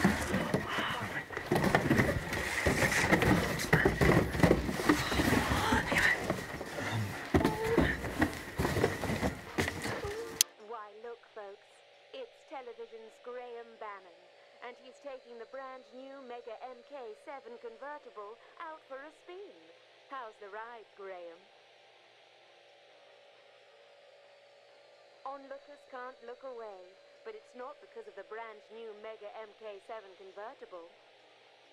It's because of Graham's pearly whites. You see, Graham Bannon brushes with Whitey's dental cream, which makes his already very white teeth even whiter. Now, some of you may not have heard of dental cream. Why, you may think it's something you put into an ice cream float. But you'd be wrong. Dental cream is the smart alternative to regular toothpaste. For those who prefer their mouths not to stink like a donkey's. So what are you waiting for? Whitey's dental cream. Will he be all right? Yeah, but we need to keep that psycho away from him. OK, we're back on in 10. He's still unconscious. Let's take him off. OK. And we're going live in 5, 4, 3, 2, 1. Welcome back to the St Fanny's Hospital's TV fundraiser for dying children. Graham Bannon is still here. Cut the music. If there's no audience, Graham Bannon doesn't dance. Hello and welcome to the third part of the St Fanny's Hospital's annual... Well, it's not annual. They're not going to do another one, are they? TV fundraiser for dying children. And dying national television, it seems. And, you know, speaking of dying, is the child still dying? I'm pretty sure it is. And looking at that, no more money has been raised while the adverts have been playing. So it looks like to me you continuing to do F all at home. There's 2 reasons for that. Hello. 1, we don't have anybody in the phones. They're all backstage looking after Young, who you pushed off the ladder. Pretty sure he fell. And secondly, we don't have the guy who changes the counter anymore. You pushed him off the ladder. Tell you what, do I have to do everything? You go back there, grab Young, bring him back in, put him over there, grab the girls, put them on the table. Then they can all do their stuff. Young can sit there twiddling his boxes. Great. He's only just woken up and his neck might be broken. Doesn't have to move his neck. Look, my neck stays perfectly still. Go and get him. I mean, that is unless you don't care about Sally Button. I mean, I assume you'll be donating your fee too. Yeah, I was the first to do it, Graham, about 20 minutes ago. Get off and get them. No more long speeches. Bloody Northerners. Oh. Ladies and gentlemen, as a reminder, this is still happening, and we are still live, taking your donations if you can be bothered. If you want a girl to live, up to you. Oh, look, the girls are back. What a sight for sore eyes. In fact, talking of sore eyes, went to my opticians the other day, and guess who I bumped into there? Absolutely everybody, because I couldn't see. You got to laugh, haven't you, girls? You're a pig. All right, so let's have another act. Any more acts? Anyone who's not stuck on a fudging bus or something? Oh, look, the strippers arrived. Oh, God. Keep him over there. OK, right, we need something else now, don't we? We need an act or something. Girls, any callers we can put through? Actually, I have someone on the phone right now you might like to speak to. Absolutely fantastic. Put them through. And on top of that, he's been rather horrible to that little boy. She sounds about 100. Hello there, and welcome. Welcome to the show. What's your name, please? Who's that? What's your name, please? It's Graham Bannon. You're horrible. Why has she been put through? Don't put one through to think I'm horrible, obviously. That might be a bit difficult. This is so crazy that everything I've done for all these people, they still... Why is she still there? Cut her off! We're not putting any more through. We're having another act. Hello? Who is that? Stop putting people through! I'd like to donate a tenner, please. Aha! We have a serious gentleman on now. Hello, sir. Did you say you'd like to donate a tenner? Hey, that's right. I'd like to donate a tenner. A tenner to the fund to stop Graham Bannon being on TV. No, don't play the laugh sound. Wasn't funny.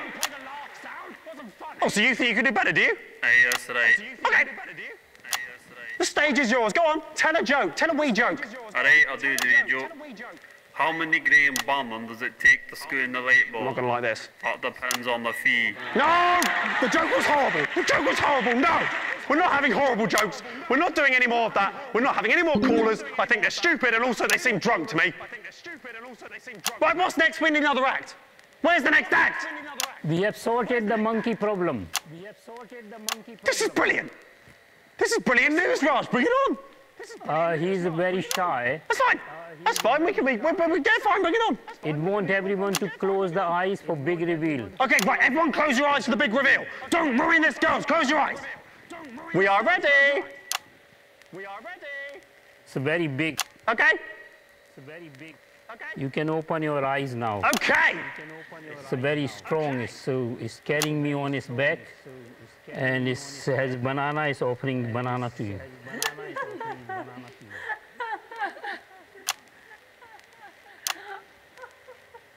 No. No. No. No. Fudge!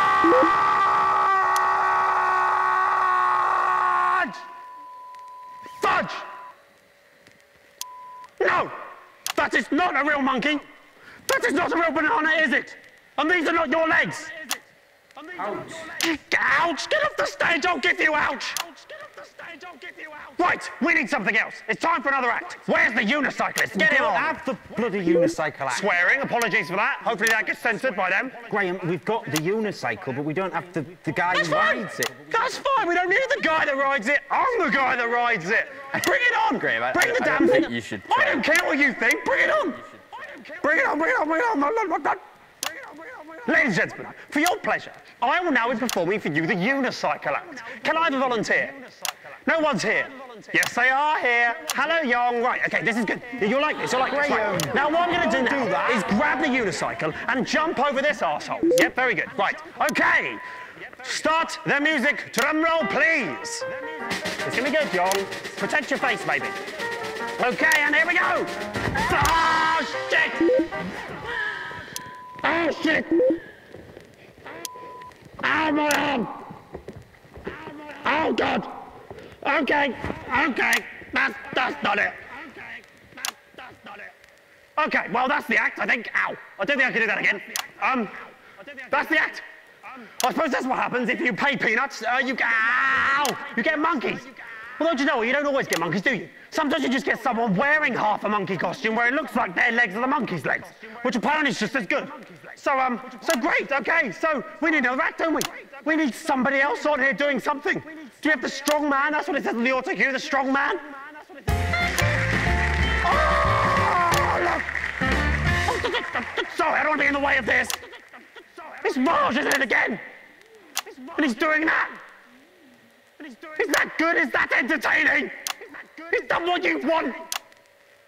Raj doing that, laughing.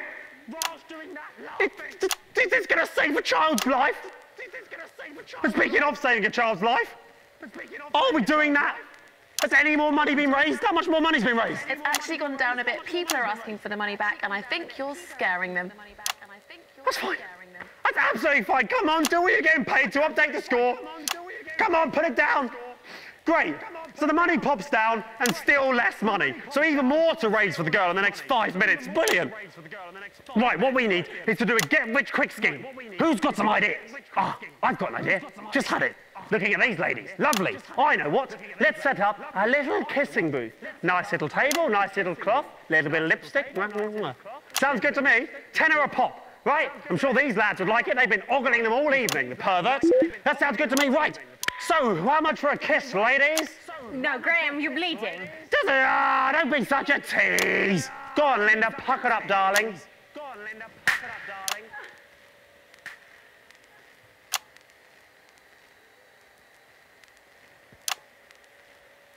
Thank you, Linda, I needed that.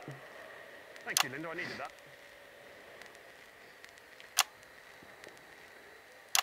Okay, well, that has gone wrong. Okay, well, that has gone awry. That has gone awry. I'm sorry if that's my fault in any way. I don't know if it is. That's my fault in any way. I think I know whose fault that might be. But there we go. What a shame.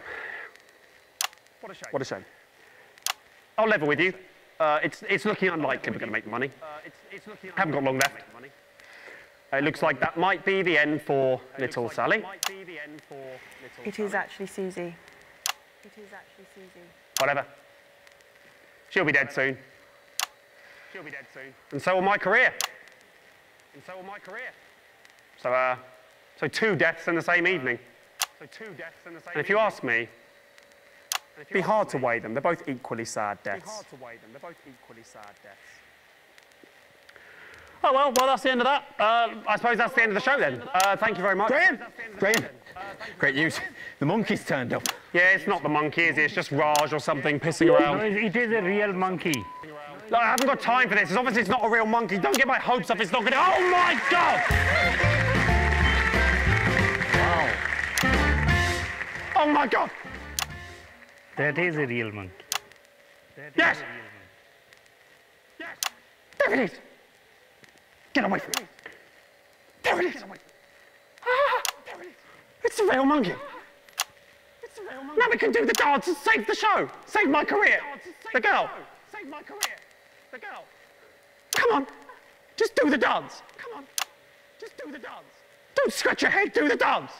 Don't scratch your head, do the dance! Come on, do the dance! Come on, do the dance! Don't snooze at me! Do the dance there! Do I have to spell everything out to you? Put your arm in? Oh, crap! No! No, he's punching me! Somebody shoot it! Somebody shoot it! Ow! Kill it! Enough! I've had enough. I'm the producer. I'm in charge. I want everyone to stop and listen to me. We've forgotten what's important here. A little girl's life's on the line. We're all acting like children. Listen up. Do as you're told. Linda, Deborah, Barbara and Raj, get on the phones. We've still got enough time to get some donations, but we need all hands on deck. Young, I know you don't understand what I'm saying, but we will get you to a hospital as soon as the show is finished. Just hang in a little bit longer, okay? Yeah, that's fine. Yeah, that's fine. And you, Mr. Bannon, people used to look up to you as the face of national television. Look at you now, eh? You're full of crap. You better pull yourself together, son. Because chimps don't dance for bastards. We're all here working together as a team to try and save somebody's life. Apologise to him and ask him nicely to finish the show. Chimpanzee, please, will you? Do your little dance to save the life of young Susie. There we go. That wasn't so hard, was it? Now, the little girl's life is on the line, and I've got just the job for you. Please donate to this worthwhile cause. We really can do some good here. It's like my old man used to say, you can keep your money in your pocket, but people will call you a stingy cunt. Ladies and gentlemen, I'm Peter Clement, television producer, here to tell you that if we work together as a team, anything's possible. And that is a Peter Clement promise. Thank you and good night. Take it away!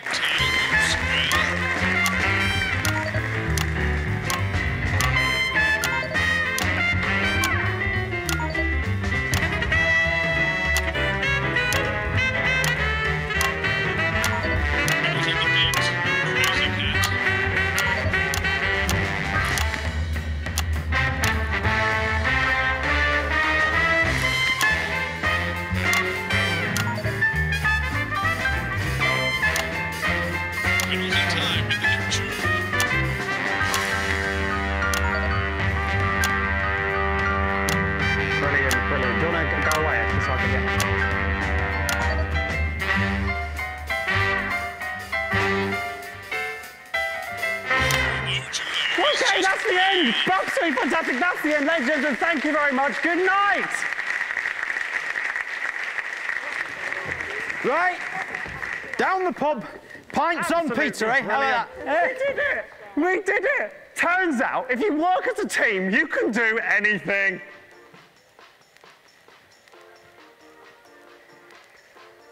Oh, well.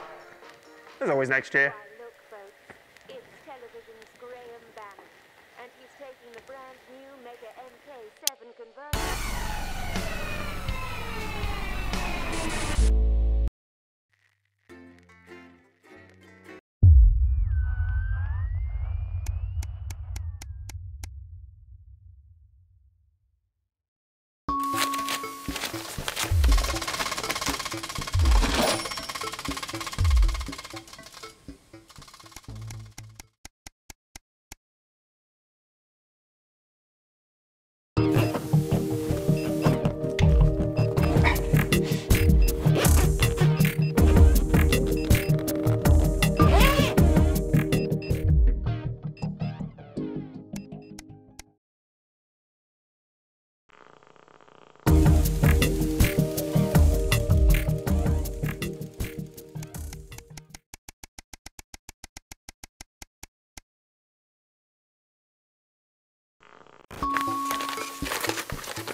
Good evening, Alex. Time for a brief look at what's coming up later tonight on Channel 1. At 6:30, it's a brief history of sports board, where Patrick Bannon will be taking a look at the surprising rise of this spectacularly popular new sport. That's followed by a repeat of the live National Sports Board final at 7:30 p.m. and again at 8:15 p.m., 9 p.m. and 9:45 p.m. Oh, how's it going with Steve? Why are all men such pricks? Yeah, well, Apparently he has a complicated relationship with his fate. No. Sorry, are you saying he chose his imaginary friend in the sky over you? I don't know why I talked to you. You're probably just a really awful date. 10 seconds, everybody. Like I said, all of you. Did your personality accidentally slip out? Pricks. Going in 5, 4, 3. Time for the National Nightly News with Jeremy Donaldson and Good evening. I'm Jeremy Dawson. And I'm Megan Wolfe. Our main stories tonight. Uncooperative. A mysterious symbol has appeared overnight on thousands of buildings throughout the capital. Tonight, in an exclusive live interview with Prime Ministers Julia Salisbury and Peter Clement, I'll be asking what this mysterious symbol might mean. Critics have been quick to dismiss the graffiti as a publicity stunt, or an act of frustration by a tiny, disorganised group of those who will never, under any circumstances, be content. We shall overcome. Trapped in Dante's taint for more than a month now, doctors Ingrid Svorsborg and Horgensvoord and David Wong announced today that they're considering two possible options. With two of the finest minds in science working together, hopes are still high for the eventual return of the team to dry land. While both options are still on the table, support seems to be growing for a daring escape attempt. If a group of fungus experts can't fix the most advanced craft ever conceived by man, then who can? LaBeouf avoided. As the last Mr. Snugglehugs is found and destroyed, we ask, how could we have been so blind? Fortunately, this station wisely chose not to advertise Mr. Snugglehugs, and the subsequent disappointing sales turned out to be a miracle, as only 7 children were horribly injured by the lethal toy. How much worse could it have been? Thankfully, we'll never know.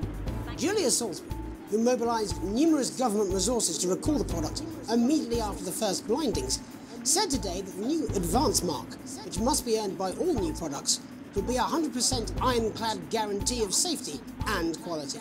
Fallen angel? Notorious addict Johnny Handsleeve seems to have reached a new low in his battle with booze, as this recent picture reveals. Johnny's star certainly lacks its former glow these days, with public concern over his mental and physical health growing at an alarming rate. Since being banned from the national squad earlier this year after urinating on a referee during a friendly against East Grinchley, things seem to have gone from bad to worse for Handsleeves. Is this once celebrated role model about to become the bad boy of sport? And onwards and upwards. In an attempt to put the Mr. Snugglehugs disaster behind them, Rimington's Fist CEO Sophia Rimington today announced a brand new product that already has the markets buzzing with interest. This groundbreaking product came as quite a shock when it was revealed earlier today, though its critics are sceptical that the young CEO can fulfill her promises. When only a Flard will do, you need the Flardmaster 5000.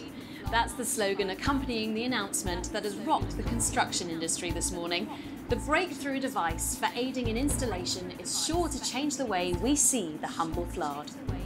With that exclusive Prime Ministerial interview coming up later. And our very own Patrick Bannon live at the first annual Sports Board final. You won't want to miss a second of tonight's National Nightly News.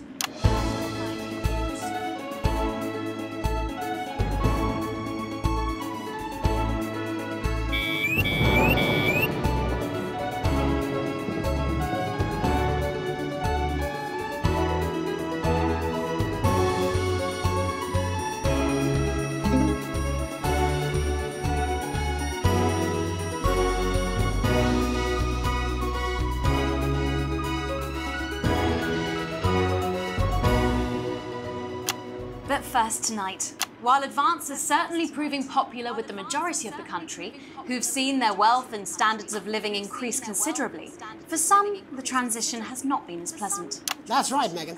The formerly aristocratic members of our society have had to make major adjustments to come to terms with the new regime. Robin Short is in suburbia investigating rumours that these previously privileged people may be planning some kind of protest. Robin? Thanks, Megan. I'm here in Moderate Hatchings to talk to Wentworth and Penelope Somerset Bentley, who were relocated to the house you see behind me after Advance passed the Assets and Wealth Act on their first day in office. Tell me, how are you settling into your new lives? Well, quite frankly, Robin, we're not settling in at all. Our neighbours are whitewatters. It's simply untenable. I hope you'll forgive my language, but it's as steaming as a Wednesday hatch basket with too much spatting. Steady now, Penelope. Sorry, Robin, my sister's under a lot of pressure. She had to dress herself this morning and she still hasn't quite recovered, Robin. My goodness, that must have been quite a shock. She really struggles with ribbons, Robin. Well, at least you've been rehoused in a nice big house. Big house? This grubby little gaddis spatch only has one staircase. And the breakfast room and the dining room in the same bloody place. Imagine that, having all one's grub in one womb. What womb wobbin? So what would you say to the people that feel that your family has had it far too easy for far too long, and that these redistributions are both fair and just? I hardly think we've had it easy for fussle's sake. Only one of our swimming pools was even heated.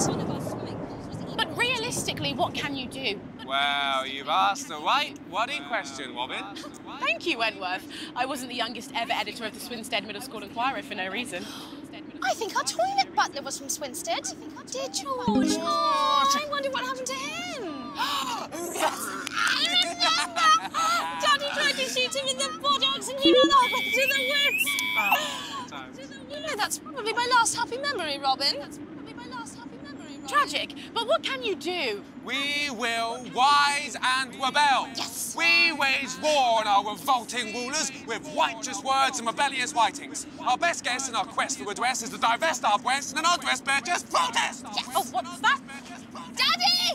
Daddy, it's Daddy! something! Please don't do that. We can't show this on the news. Brace your buggers! Carry ho! Tilly! Get the dog! Tilly's our mummy. She's proper cracked off too. Well, at least you are showing some shame. You are showing some shame. Free at last! Somerset Beckley, glad to meet you. See, the protest has started already. Nice sharp work, boy. Thanks, Daddy. He gets that from me, you know. And forgive me, what are you trying to achieve here? We just want to be footing well heard, that's all. Language, Penelope. We are nude, not rude. Sorry, Daddy. We want the world to realise we won't roll over and run away. We will revolt. We will rise again. Yes, we bloody well will. Stuff and pip pop. What? Daddy, how could you? Shut up and get your Well, Jeremy, Megan, as this embryonic protest movement takes one in the top legs, it's back here in the studio. I'm Robin Short, struggling surreptitiously in moderate hatchings. Thanks, Robin. Well, that's certainly a story we want to be keeping an eye on, eh, Megan? Speak for yourself there, Jeremy, but I've seen enough shaft work to last me a lifetime. I'm sure you have. But can a naked protest movement ever really catch on? It doesn't seem like the way we do things in this country. But as I'm sure you're aware, Jeremy, this country is becoming a very different place. Yes, but seriously, who's going to run around naked in our weather? Well, hopefully not you, Jeremy. Yes, well, there wouldn't be enough canvas for the slogans. When we come back, our very own Patrick Bannon will be live from the Sports Board Finals. Stick around, you won't want to miss it. We'll be back after these messages. 1 minute back. Oh, sorry, I'm busting. Oh. She's funny. Yes, I know. I think it's very endearing. She wants your job. She's welcome to it. Why is it raining on my desk?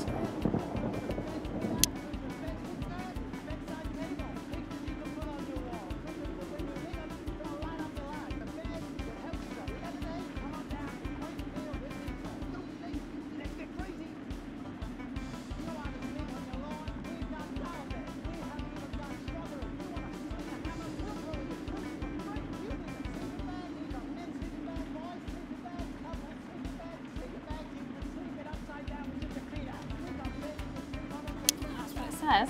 Yes, I understand that, but I always say welcome back. I think we should just keep it as it is. Well, of course you do. I've got one hack line. What's that supposed to mean? I didn't write it, Jeremy. That's all right, fine. Jenny, there's something wrong with the auto cue. 10 seconds. Oh, I just felt a drip again. Have they not fixed this? Want to see us fry? It's good for the ratings. 5, 4, 3. Welcome back to the National Nightly News. Coming up later, we'll be speaking to the Prime Ministers about their exciting new healthcare facilities, transition centres. Nice to see they care. You're absolutely right, Jeremy. But first, we're going now to our own Patrick Bannon, who's reporting live from the finals of the new game that's gripping the nation, Sports Board. Patrick? That's right, Megan. You join me live here from the final of the first annual Sports Board Championship. It's been a hotly contested competition so far. I think it's fair to say these two have been dancing around each other all season. First up, we have Eddie Striker. She's the more experienced of our two players today. Striker has got an accuracy of 7, a danger rating of K, and a 12-month driving ban. Striker's known for her signature move, the Orangi Hamster. And facing her tonight, hoping to prove himself with a career record of 12 outs, 14 finishes, and a divorce pending, it's Mr. Wingspan himself, Tommy, the Fingernail Harris. Just waiting on the ref now. The slapping ceremony is taking part. Still going on. And Striker, of course, first to start as she won the trivia round earlier on by some margin. Harris, perhaps the brawn and not the brains. Stupid. Eddie Striker. Nice start there from Striker. She's determined not to let the nerves show. Not after last time. On to Mr. Harris now. Tommy. Using his arm to pick up the ball. Not a bad shot there from Harris. Back to Striker for shot number 3. All right. She's gone to sort of throwing it under her legs. Not bad, if you ask me. Bit of business with the ref, but it got sorted out. Back to Harris now. A ball in the hand is worth 2 in the bush. I'd say that's fair, but what do I know? Oh no, and Harris is not going to be happy with that. So really not a good start there for Tommy Harris in round 1. We can only hope that round 2 treats him a bit better. But first, of course, after the argument with the ref section, it's time to change ends. Now we have the ceremonial changing of the ends.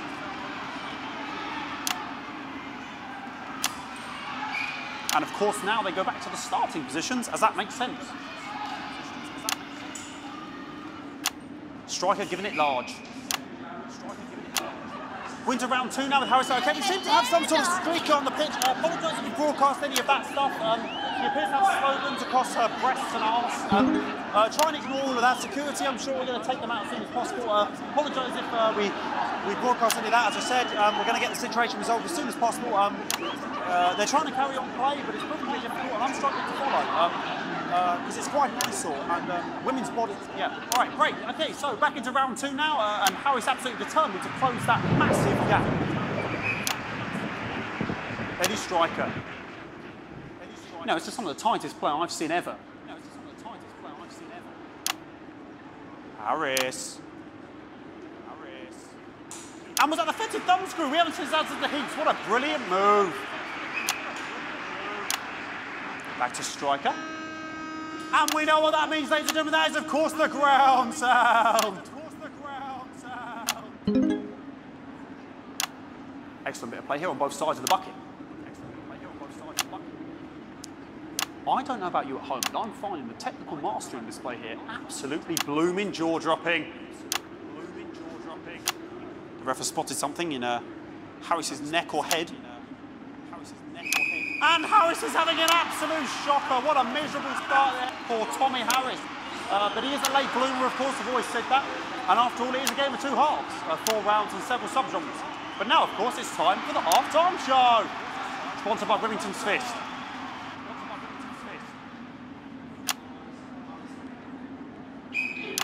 Must be some music here to start the half-time show. Okay, another posh protester loose on the court here. We can only apologise for that. We'll do our best to shield you from having to look directly at it. Is running around here with his genitals on display for all to see. And ruining what was shaping up to be quite the dancer, to be fair. Now he's thrusting himself in Harris's face. Security's on it. And the bucket's been knocked over! I cannot stand it when the bucket gets knocked over. Hopefully he'll get taken out now. Genitals flying around for all to see. Really, if you ask me, not Sunday morning television. And out of there, hopefully taken away, never to be seen again.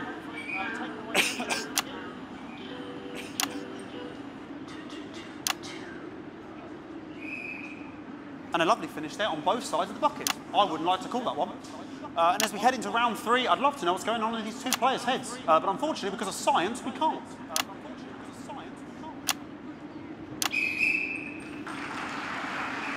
Not bad.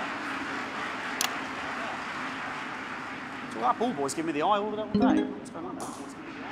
Striker there, not a great start. She looks a bit flustered, I think, after all that swinging around. Back to Harris here. God, what I wouldn't give to be that ball. I'm all right, ladies. What I wouldn't give to be that ball. I'm all right, ladies. Tommy Harris. And it dribbled down his arm, which is actually a really good move, because, of course, if it dribbles down his arm and goes on the floor, it's not going in the bucket. Back to Striker.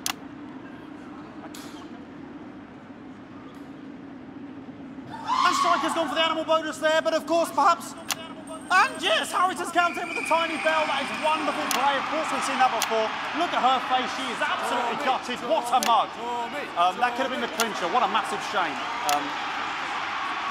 Harris to serve now.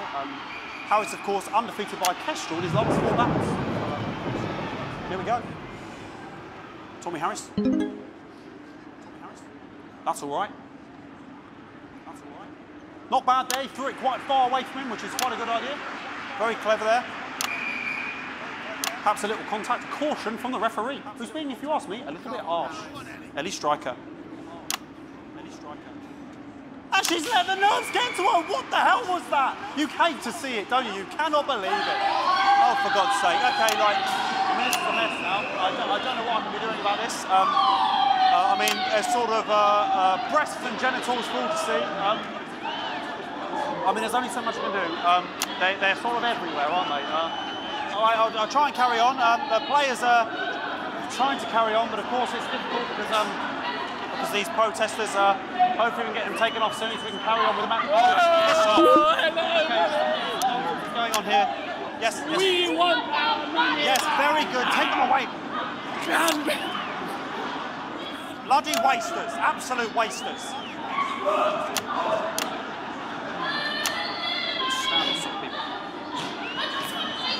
Oh, jog on!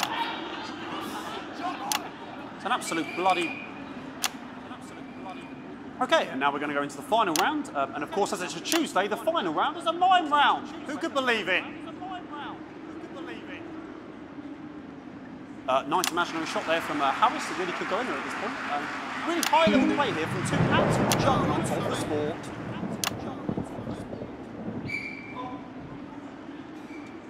The bucket getting moved back to its proper place. About time, if you ask me. She's juggling it around from her hands. Interesting, juggling it around from her hands. And she's put it in her mouth like as if it was an egg. And now she's and she spat it out. She did the egg spit. So a wonderful move there, quite late on, from Striker. But she's in it to win it. On it, like a car bonnet. Tommy Harris here, having a bit of beef.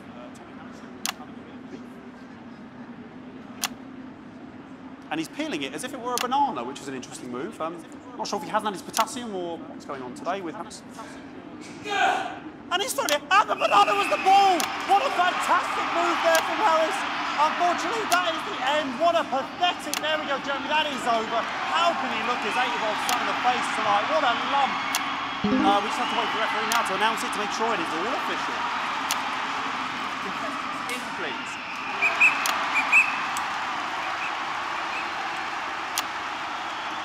And the winner of the first annual Sports Board Championship is everyone! Okay, the ref has decreed once again a win for everyone, including me as my 15th win in the Sports Board Championship. I'm going to be celebrating tonight with my wife and children. Another wonderful victory for me. Here come the on-site security to collect their medals, their 6th and 7th respectively. And thanks again for watching the Sports Board Championships. What more is there to say? I'm Patrick Bannon. Looking forward to celebrating tonight. And all I always have to say, Jeremy, is back to you in the studio. Patrick Bannon there at an extraordinary final. Historic Sports Board, Jeremy. I didn't know you were a fan. Yeah, I can wrench a doubler with the best of them, I'll have you know. I certainly wouldn't bet against you. When we come back, I'll be talking live with Prime Ministers Julia Salisbury and Peter Clement, who apparently have a big announcement you wouldn't want to miss. That's coming up after these messages. 1 minute back. Fucking microphone shocked me. What? Fucking microphone just shocked me. Where's that sound guy? Everything okay? Oh, the mics are just trying to kill us now, apparently. You'll be fine. You're unshockable. I'm immune to your cheap flattery. I'm wearing you down.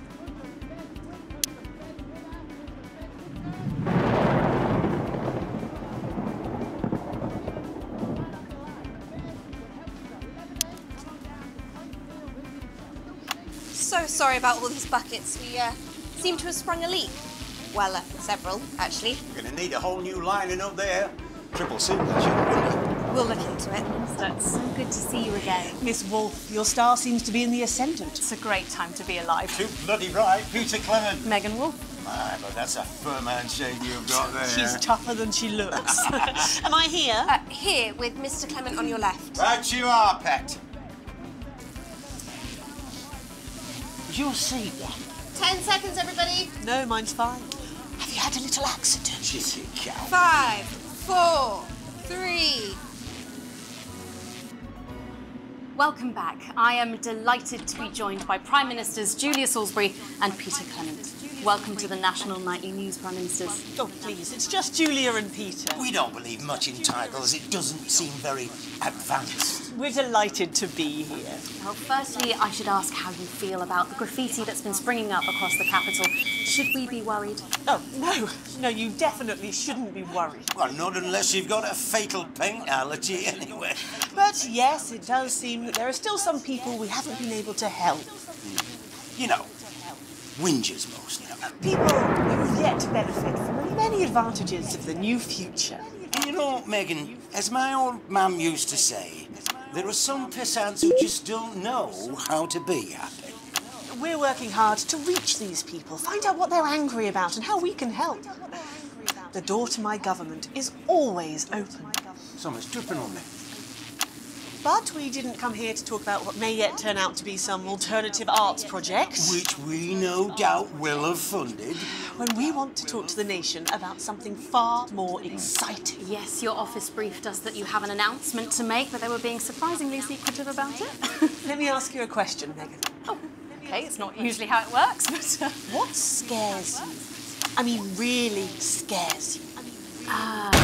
It's death. She's talking about death.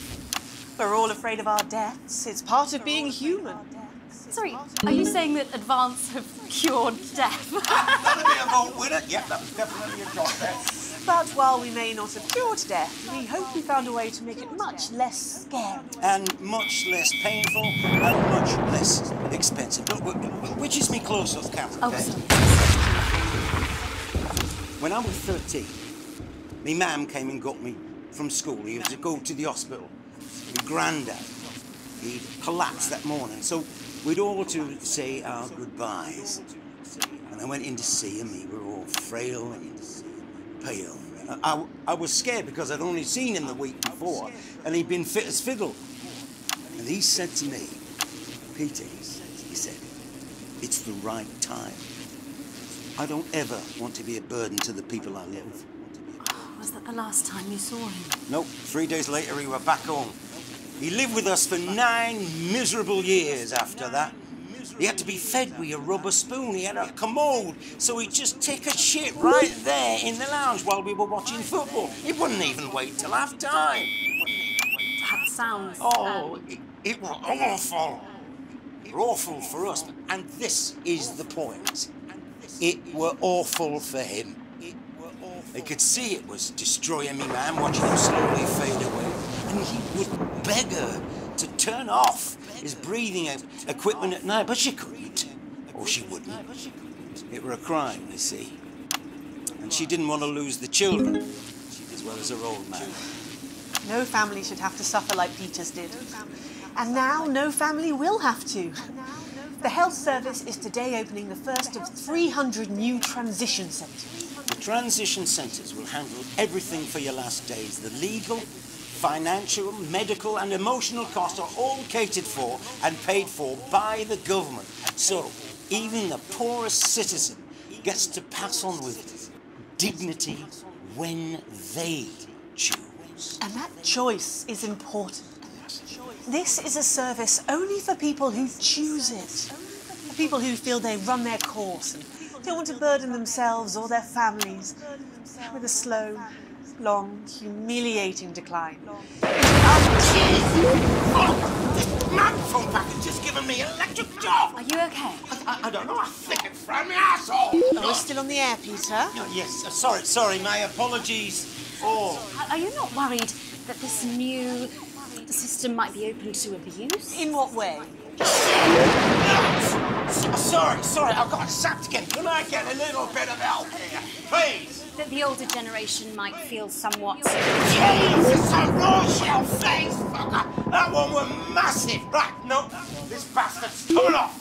Sorry. That the older generation might feel somewhat coerced. Coerced into spending their final days eating gourmet food and drinking fine wine and luxury spas and gardens. Look, I am perfectly capable of... Oh, my grandmother with a rutting twat! Prime Minister, please watch your language. For fuck's sake! Go get yourself sorted out. Right. We're launching a government information film tonight. It should tell your viewers everything they need to know. You really do move at a breathless pace.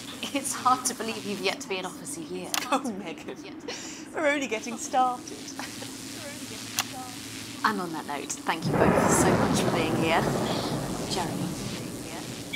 Right, yes, that's all we have time for tonight. Thank yous go out to our guests. Congratulations to all the winners at the Sports Board Final. And we'll see you tomorrow night at the same time. My name's Jeremy Donaldson. If you can, have a peaceful night. And we're out. Good job, everybody. Are you scared of a long, painful decline? So they just... It seems so. I don't suppose there's any way this could be a good thing. It's my nephew, so we transitioned the moment I saw the leak.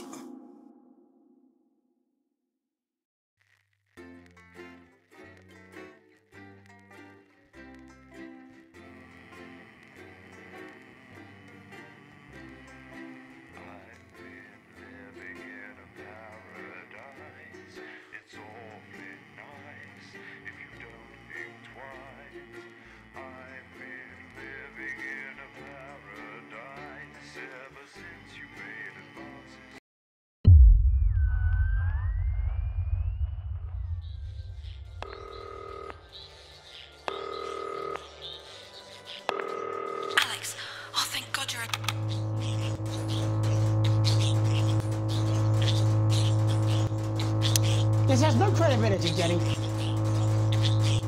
No professionalism. It's not enough. Everything is where it should be. It's ramshackle and characterful, and I'd expect you to know the difference. Of course Megan's place looked lovely, but I can't see it, can I? Thanks, Jenny. How's lock-in with the boyfriend going? Decided to take his chances on the wild streets, eh? Rather than endure another romantic comedy.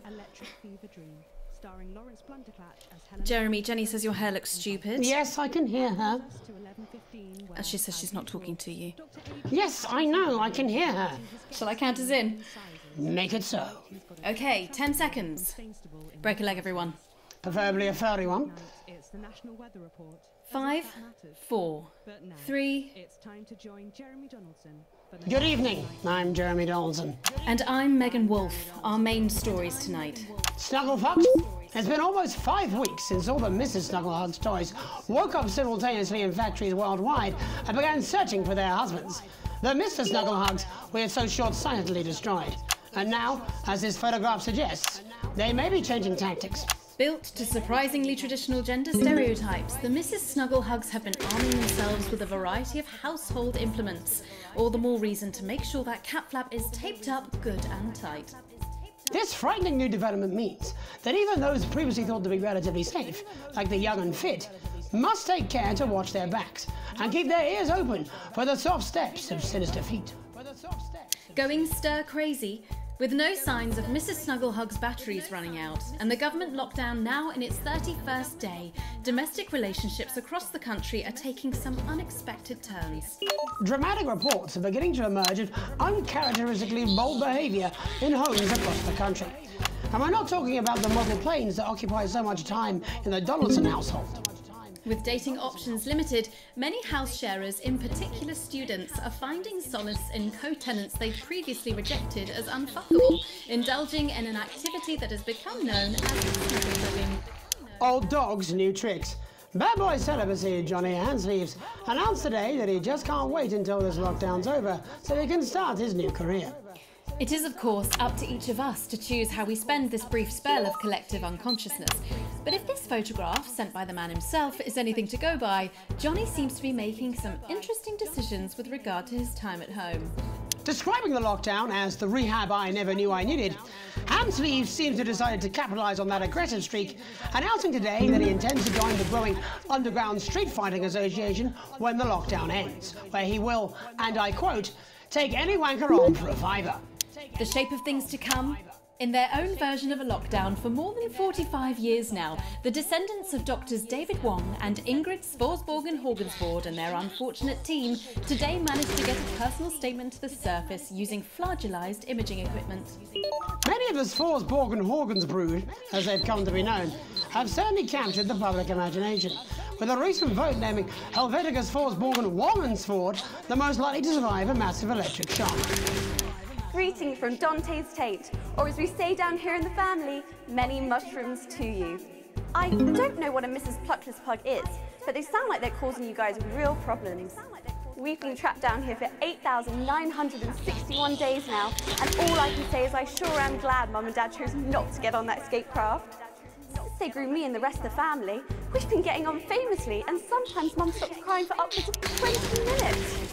Also, it turns out, at push, you can eat floods, if you can handle the stomach cramps and the amnesia. Greetings from Dante's Taint, or as we say down here in the family, many mushrooms to you. It's hard to believe they've been down there so long now. But as everyone knows, time moves differently underwater, Jeremy. That's why goldfish are so stupid. That's right. And as anyone will tell you, the deeper the bowl, the thicker the goldfish. There's no denying the logic of that. Class war, a worrying turn today for the formerly rich as ever more punishing measures are announced, Alex. With the country becoming ever more hostile to the previously wealthy, those who manage to skip the country must be very grateful to the people who help them right now. This programme has received reports of rich relatives on the run actually being filled with helium and released into the stratosphere. If those rich bastards think they're above the rest of us, why not give them a hand in getting there, Jeremy? And Advance speaks out. With the snuggle struggle proving a test to governments around the world, Advance HQ released a curious statement this afternoon. In the accompanying release, they asked us to stress that they have been listening and that this should be taken as a response to how the people really feel. We've certainly done our bit on this show to contribute to the political climate. But let's not forget, how we behave in our home lives is what really matters. Let's hope it's not just me who filled out that questionnaire, Jeremy, or we're all in trouble. Let's play that statement.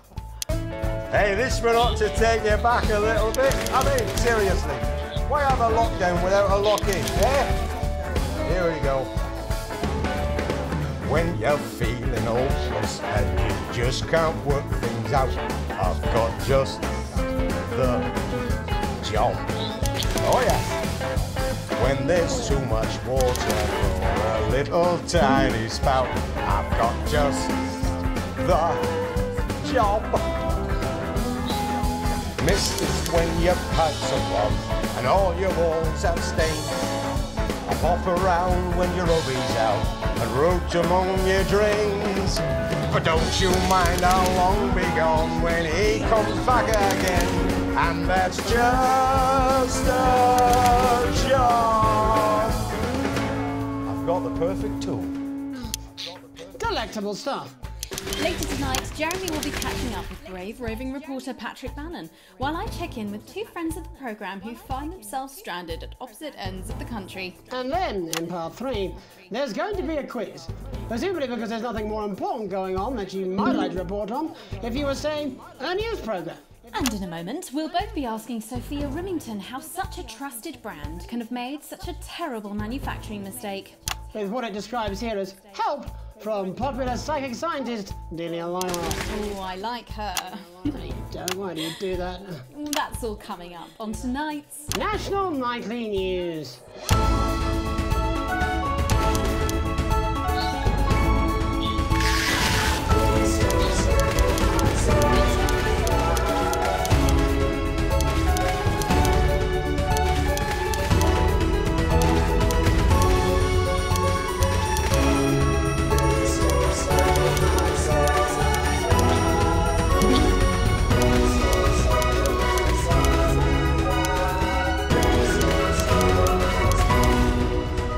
Tonight, how did we get here? Where are we going? And most importantly, who's to blame?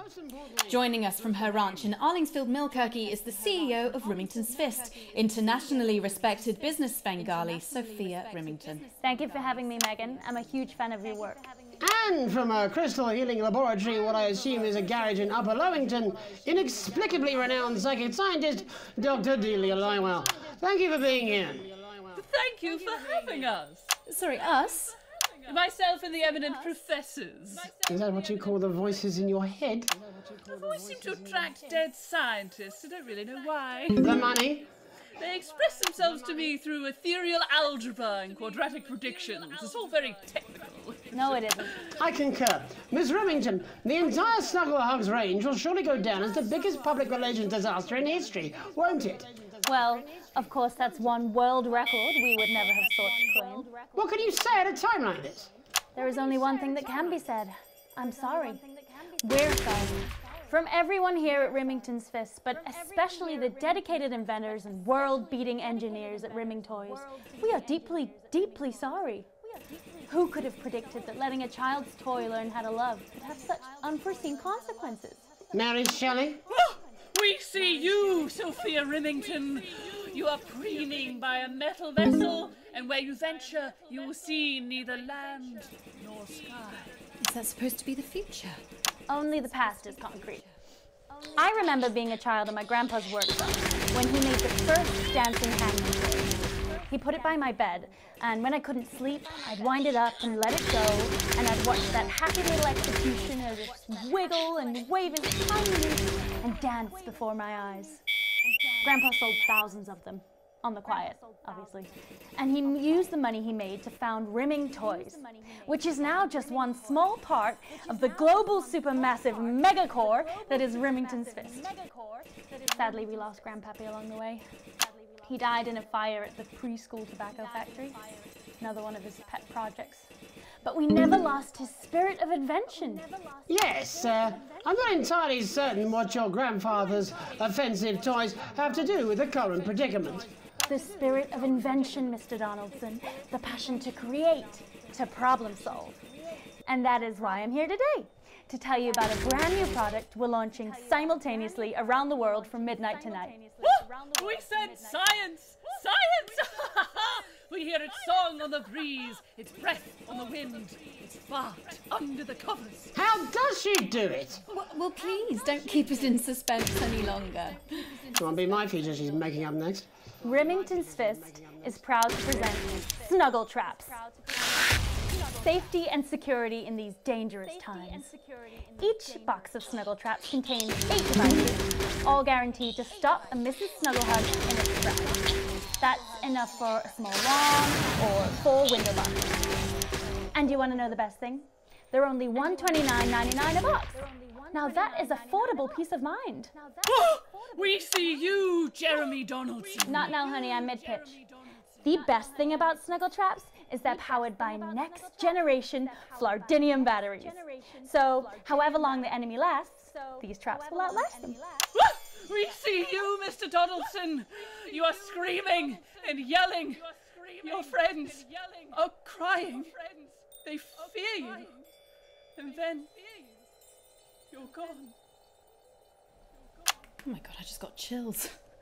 Did anyone else just get chills then? I think I did. I think it's more concerned. I think I'd be more concerned about these traps. Quickly, before we go to the break, these appear to be attractively repackaged landmines. Aren't they dangerous, say, to children? Oh, hell yeah. These are not toys, but they're explosive fun. Sophia Rimington, Dr. Delia Lywell, thank you for joining us. When we come back, we'll be taking a look at the situation across the country tonight. Don't go away. We'll be back after these bandages. Was that all right? Oh, yes, Doctor, that was exactly what we... She seems very nice, that young Miss Remington. I think she'd make an interesting dinner guest. Do you think so? I think I'd rather spend the evening shoving Delia's sacred crystals up my sceptical arsehole. We want you to know. It still matters how you look. Loads, actually. To the distant divas and the isolation idealists, the healthcare heroes and the lockdown lovers. Yeah, well, it's been a long time coming. Oh, exactly, you said it, I've said it. He must know, he's not stupid. I just don't want it getting back to him that it came from us. Hey, no, Jenny. You're not backing out on me now. We're in this together. It's gonna work. We'll get him. I've made the cake, you're on the balloons. Got no idea how old he is. 40? 17? Yeah, ready. Okay, coming back. In 5, 4, 3... Welcome back to the National Nightly News. I'm Megan. Now it's time to take a trip around the country to hear how the lockdown might impact the nation from some friendly faces. Joining me are respected academic Katie Brightman and author of Alan James's Kites, Alan James. Thank you for joining me. It's a pleasure. Thanks for having me, Megan. Thanks, Megan. It really is a pleasure, Katie. I enjoyed our little heated encounter. I wish I could say the same. So first off, Katie, how are you coping? I'm holding up okay. The lockdown directive was so sudden that, like many people, I haven't been able to get home. Oh no, what happened? I was staying at a hotel after an international policy convention, and we had a particularly heavy night out. You know what economists are like. Notoriously hate splitting the bill. And I overslept, and as you can imagine, I've been here ever since. But there are certainly people much worse off than me. Exactly. My tour has been cancelled indefinitely, and I've had to refund every single ticket, even the cheap seats. Oh, Alan, I'm so sorry to hear that. Yeah. People are being quite rude about it. They don't seem to realise they've already spent it filling the beach house with beef. The crisis claims yet another victim. So, this is just a reminder that my book, Alan James's Reich, is now available in paperback. Unbelievable. What was that? You're unbelievable. So, Katie, how do you think this might affect the economy? Should we be worried? Very, Megan. Not to sound dramatic, but this could be catastrophic. Unemployment has skyrocketed, and frankly, it will be a miracle if a lot of businesses can survive this. There you go, scaremongering again, spreading this latest liberal hoax. That's what they want. They want us quiet. They want us compliant. And they want us inside. A hoax? How on earth can you say that, Alan? Well, I haven't actually seen one of these supposed toys. Have you? Well, no, but... Did you know 3,000 people die every year from regular toys? That's a lot of people. And this is no different. You're just as likely to be hunted down by a yo-yo or a tennis racket. He makes an excellent and persuasive point, Katie. Don't listen to her, Katie. The press are the enemy of truth. She's agreeing with you, Alan, you absolute shit! Well, then I must be wrong. Alan, are you now recanting your statement that these toys aren't dangerous? People are saying they're just like normal toys, and that simply isn't true. Corrupt media lies. And Katie, how do you respond to Alan's claims that Mrs. Snugglehugs might be dangerous after all? I suppose I guess I'm agreeing with him. Thank you, Katie. I appreciate your support. A lot of folks are saying this Mrs. Snugglehug situation will all blow over, but it won't. Yes, right, exactly. We need decisive action from the government. We need huge financial support to protect our workers and our businesses. We need to support the vulnerable, and we need to repent. Exactly right, Katie. We brought Adele Nobel with all our liberal indulgences like art, cake, and healthcare. We need to act now and begin sacrificing our firstborn, or to push a beloved family pet. Absolutely, Alan.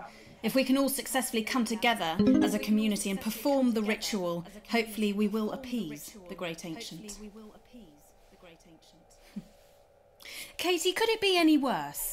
Luckily, over the past few years under Advance, they've invested heavily into health, so the system can actually bear the strain. Is it lucky that the Llama Lords have unleashed a horde of man-made monsters on its own people to conceal the enemy within? Will you just stop for 5 fucking seconds? The Global Alliance of Fish People are amassing an army. Amassing an army to kidnap.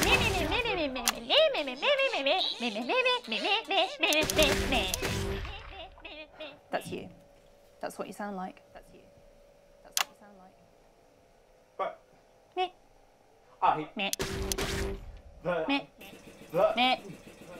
I don't sound like that. Yes, you do. You do, Alan. You do sound like that. And that's why no one wants to be your friend. And that's why I've got loads of friends. No, you haven't. I don't think you do, Alan. Yeah, stop lying, Alan. I'm not lying. You are. Oh, good one. Oh, good one. Well, I'm telling.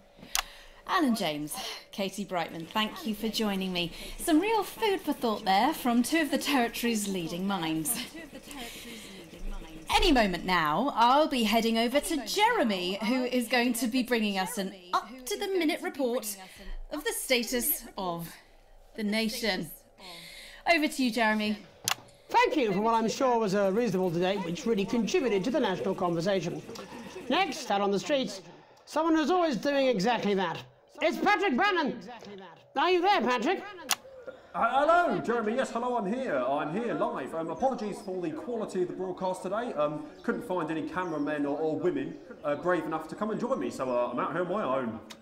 Right, and can you tell us what it's like out there? Yep, I can. It's as you can see behind me, the streets are currently completely deserted. The main question, Jeremy, is just how long? I mean, could there be danger lurking just around the corner, waiting to end the fledgling career of this young, promising journalist before his full potential is even realised? Will he die, underappreciated by management, and frankly, if you ask me, very, very much underpaid? I don't think there's any danger of that, Patrick. What's that on your jacket there? Oh, that's actually a sponge. What I've done here is made a snuggle-proof jacket, Jeremy. The network didn't bother sending in PPE, so I've been forced to improvise. In fact, showing the sort of resourcefulness that would make me an ideal candidate for, I don't know, for example, an anchor position starting whenever they'd like. From your point of view, Patrick, just how safe are our streets? Not safe at all, Jeremy, not safe at all. I'd recommend people staying inside, following government advice and not putting themselves at any risk at all. Unless, of course, like me, it's for groundbreaking journalism reasons. Mm-hmm. And just where are you, Patrick? I'm in the street, on the street. Which street? I think I'm struggling to hear you, actually, Jeremy, there. Which street? Which street are you on? Oh, which street am I on?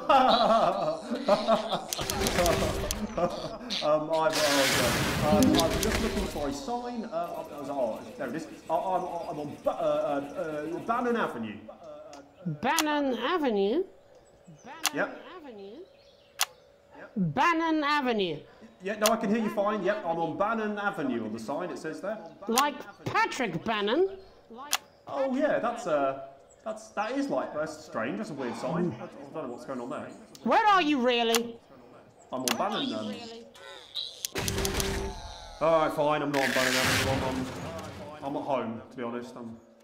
Alright, fine. Well, I'm in my bathroom technically, but you know, I couldn't face it, to be honest, mate. It's you know, it's terrible out there. I don't want to go outside. They're everywhere. I'm sorry for lying.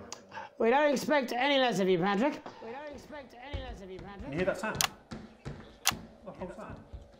I can, yes. I'm no expert, Patrick, but it sounds unmistakably like a tiny fist tapping on your door there. Oh, fuck, it does. Oh, fuck, Jeremy, shit, no! Oh, bollocks. Perhaps there's a small queue of tiny fists, each wielding a different gendered household implement, ready to bash in the heads of lying little roving reporters. So you're lying, aren't you? Oh, shit, fucking, listen to me, you bastards! If you're out there, just to piss off, you little fucking snuggle fuck! I'm too talented to die! I'm too talented to die! What the fucking hell? Okay, it's fine. It's fine. Full God. Don't worry, Patrick. I'd say you've got a few seconds before they break their way in there and finish you off.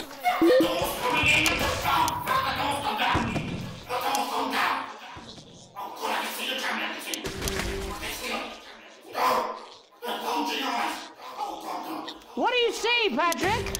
What do you see, Patrick? I see only the devil. I see only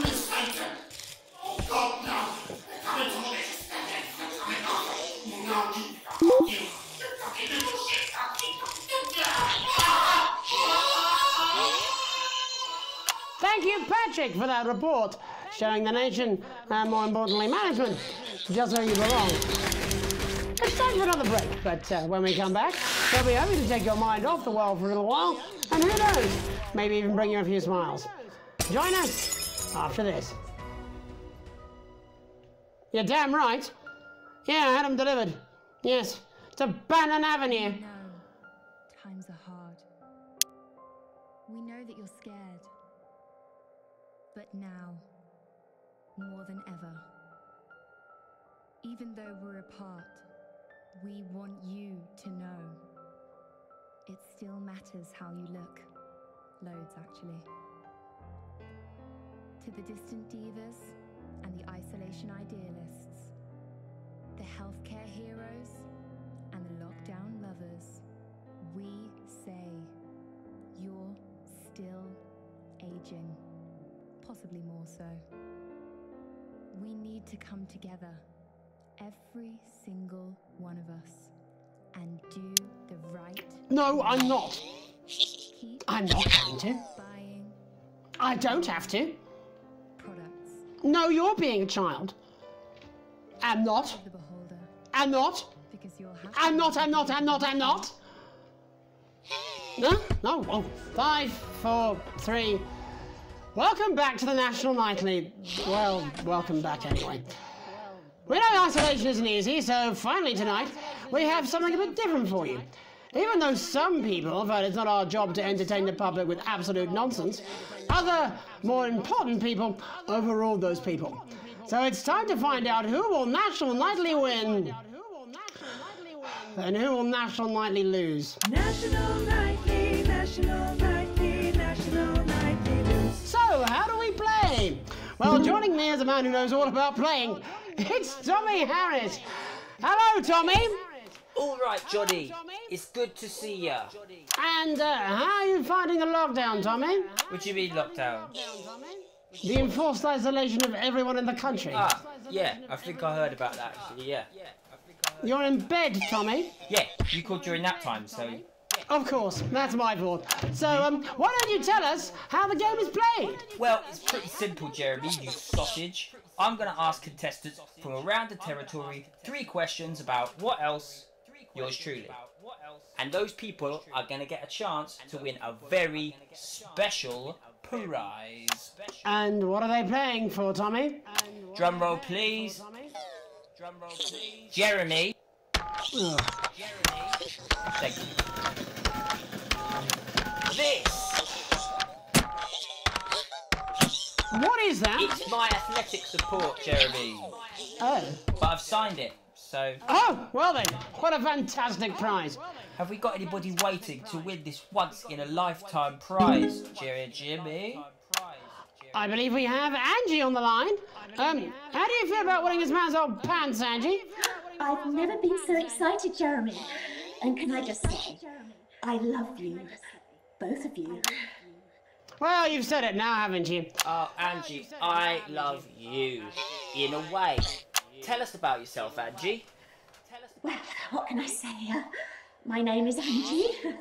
Always has been. I'm a human woman. And my dental hygiene has been described as acceptable. Brilliant! Right, well, shall we get this shambles on the way? Absolutely, John. Can I get 30 seconds on the clock, please? We haven't got a clock. Yeah, I did ask for a clock. So, well, why don't you start, and I'll stop you when it inevitably becomes unbearable to watch. I love it. All right, here we go. Time starts now. Question 1. When is my birthday? The 13th of August at 7:19 a.m. That is absolutely correct. Question 2. What? I said, what is my favourite colour? Crushed praline 4. Correct, the colour of my nipples. And finally, Angie dear, what is my star sign? That's a trick question. You were born outside of the human understanding of the cosmos. Unbelievable, that is correct. Stop the clock. Wow, that really was tough to watch. How did you do, Tommy? Well, Angie, my love, you got every single question right. which of course means you lose and win absolutely nothing. Thanks for playing, Angie. Bye. Do we have another contestant on the line at Jelly Bean? We do indeed. We should have Sonia Artleach. Are you there, Sonia? Of course I am, Jamie, darling. Thank you for being here, Sonia. Oh, there you are, Tommy. Mwah. Let me guess, you work in theatre, don't you? Is it that obvious? What gave it away? Was it the glamour or poise? It certainly wasn't your inherent sense of humility. Tell us about yourself, Sonia. Oh, well, if you must play this game. I am a theatrical agent. I represent the likes of Rudy Beefman, Samuel Coffee Cup and Jodie Carpetburn, amongst others. And how's the lockdown affected you, Sonia? Well, they may have closed the theatres, shut the studios and boarded the cinemas, but they won't get me that easily. How are you managing without any work? Due to a savvy clause in all of my artist contracts, I am able to claim my 15% from their unemployment benefit. Wow, that certainly is sharp. Standard stuff, standard stuff. And can I ask, where are you speaking to us from? Well, I work from home, you know, to keep costs down. And who's this? Oh, well, you know, when they gave the order, I was actually mid-meeting with a client, so we've been isolated together. No fucking way! What the fucking fuck? Is that Tommy Harris? I'm a huge fan. Can I just tell you how bloody brilliant you are? Actually, Jeff, we're about to play a game, aren't we, Tommy? We've got time, we've got time. Well, if it's not too bold, I think I am in love with you, Mr. Harris. No, it's not too bold. That's all right, don't worry. Hey, I'd love to show you some of my stuff. I've been working on some new shit. Well, at least you're already aware. During lockdown, we've been workshopping some of Jeff's ideas for much younger children, haven't we? People still let you near their children, do they? That's right. Yeah. I've been developing some shows for younger children. Well, we'd love to see it, wouldn't we, Gerbil? Absolutely dying to. Right, so, what do kids love? Timely child support payments from their absent fathers. Shallow and overproduced musical numbers? That's right. Animals! So, I'm trying to address the things that kids need to know, but through a medium that they'll understand. Do you understand? I think, yes. I think so, yes. Jeff's one of my best clients, aren't you? I am, yeah. So, the first one we've been working on is called The King of the Jungle's Mortgage Repayments. It's about a lion who's having problems with his interest rates. I see. Does he have a broker? He does, yes. He's a porcupine. How did you know that? Well, your work is universal, darling. It speaks to people. I'm going to say something to you, mate. I think you're onto something here. Oh, the bear! Oh, yes, right. This one is much better. So, this one tells the tale of Mr. Bear. Now, Mr. Bear is a very sad bear, because all of the other bears don't think that he'll amount to much, and they tell him that his plays are lazy and derivative. Well, I think you're onto something there. Now, Mr. Bear is a tragic figure. Picture this. He's at his lowest ebb. The trees are closing in. He can't even face his salmon, can he? But then he meets someone that will change his life forever. This is fucking gripping. That's right. He meets a wise, old octopus who takes him under his wing and says, "No, Mr. Bear, don't be sad. You're not like all the other bears. You have this ambition and these dreams." Such fucking dreams. I think I love you, Jeff. And what you need to do, Mr. Bear, says the octopus, probably doing an 8-arms gesture or something. What you need to do to find happiness in this crazy old forest is you need to set yourself more realistic goals. It's called Mr. Bear Lowers His Expectations. Wow, you really have taken yourself to new depths. And what do you want children to take away from this? Oh, fuck shit, fuck. What? I said a more realistic worldview. Are you all right, Jamboree? It's Jeffrey. My name is Jeffrey Donington. No, stop. How does it end? We need to know how it ends. Well, all the animals learn a thing or two about inevitable mediocrity. And Mr. Bear settles down near to his parents' cave, stops trying to make his band happen, and he goes into bear telemarketing. Becomes a bear maths teacher. Oh, and we end... We end on a big musical number. Oh, there's dancing. It's very repetitive, so it's catchy but not too challenging. Well, if you like, I could go and get my boombox. Yeah, you know, I might be able to... Hang on, can we get Angie back? Why not? The more the merrier, as they say at orgies. Right, I'll just fill then, shall I? Coming up in a moment, it's the world premiere that nobody saw coming. Lights! Or wanted. At all. Right. I can only apologise in advance for what we're all about to endure. You turn this shitty thing up. Well, there's all sorts of creatures down on Dangly Doodle Farm. Like wise old Mr. Octopus with way too many arms. There's Mr. Pig and Mr. Cow, they're always in good moods. But that's 'cause they don't know they'll soon be sliced up into food. Mr. Bear, what's that over there? That's where your hopes go to turn into despair. Mr. Bear, what's that over there? That's where your dreams go to die. Mr. Raccoon wants to go to the moon. He'll end up as a bus driver soon. Mr. Porcupine thinks he'll read the news at 9. He'll end up as a janitor who stinks of turpentine. Mr. Tiny Mouse thought he'd own a massive house, ended up in a bedsit where he can't control the louse. Mr. Horse thought he'd go into professional sports, now he's an alcoholic and he's on his third divorce. Mr. Bear, what's that over there? That's the place your life becomes an endless questionnaire. Mr. Bear, what's that over there? That's where your hopes go to die.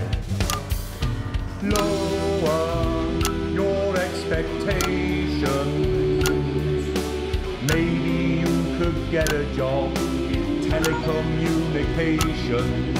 No matter how you try, you'll never reach the League of Nations. The best you'll get is middle rank in trading operations. So lower your expectations. You'll never win an Oscar, so there's no congratulations. The future that is coming will not meet specifications, and no amount of visualizations will save you from your own deterioration. Mr. Bear, what's that over there? That's a tramp who thought he'd be a multi-millionaire. Mr. Bear, what's that over there? That's where self-esteem goes to die. Mr. Bear, what's that over there? That's the disappointment that is waiting everywhere. Mr. Bear, what's that over there? That's where your schemes go to die. That's where your dreams go to die. That's where dreams go to die. Amen, Mr. Bear. Amen. And before we say goodnight, there's just time for tonight's parable. For it did come to pass that on the road there was a wise man and a foolish man and a weird man. And there did come upon them from the local village a truth seeker named Unlikely Brian. And he did come to them with alms and someone else's arms and a question. "O wise and weird and foolish man," he said, whilst dancing the traditional jig of inquiry common in those lands at those times, "how, grant thou, can the many weights and measures of life be balanced? And the wise man did say, there are no riches greater than family. And the foolish man did say he'd heard a good tip for the camel race and that it was a sure thing. And the weird man did say that 2 ears was just the right number, because there was no good place to put a third that wouldn't be aesthetically upsetting. Although he did see the use for a second anus.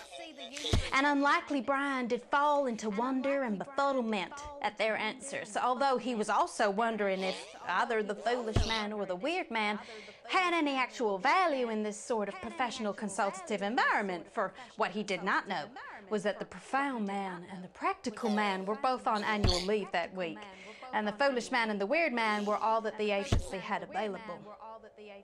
But what unlikely Brian did not reveal was that he was asking for his friend Alex, who had enraged their spouse over a passport, treated their son Charlie like he was still a little baby, and was too miserly to even pay for their daughter's holiday. And thus did Alex's family become like our Lord, when he discovered a turd in his cradle and was forced to ask Nebuchadnezzar to leave. Well, that's all we have time for tonight.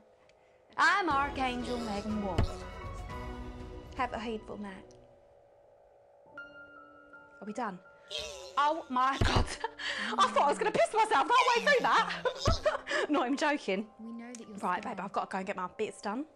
Yeah, I'm seeing that guy tonight again, aren't I? Yeah, well, at the end of the day, babes, he makes my fanny flutter. Do you know what I mean? Yeah, come on then, you lot, out my house. And you, Alex. All right? I don't want you here when I'm on my date. I'm on a promise. Alex, wake up. Wake up.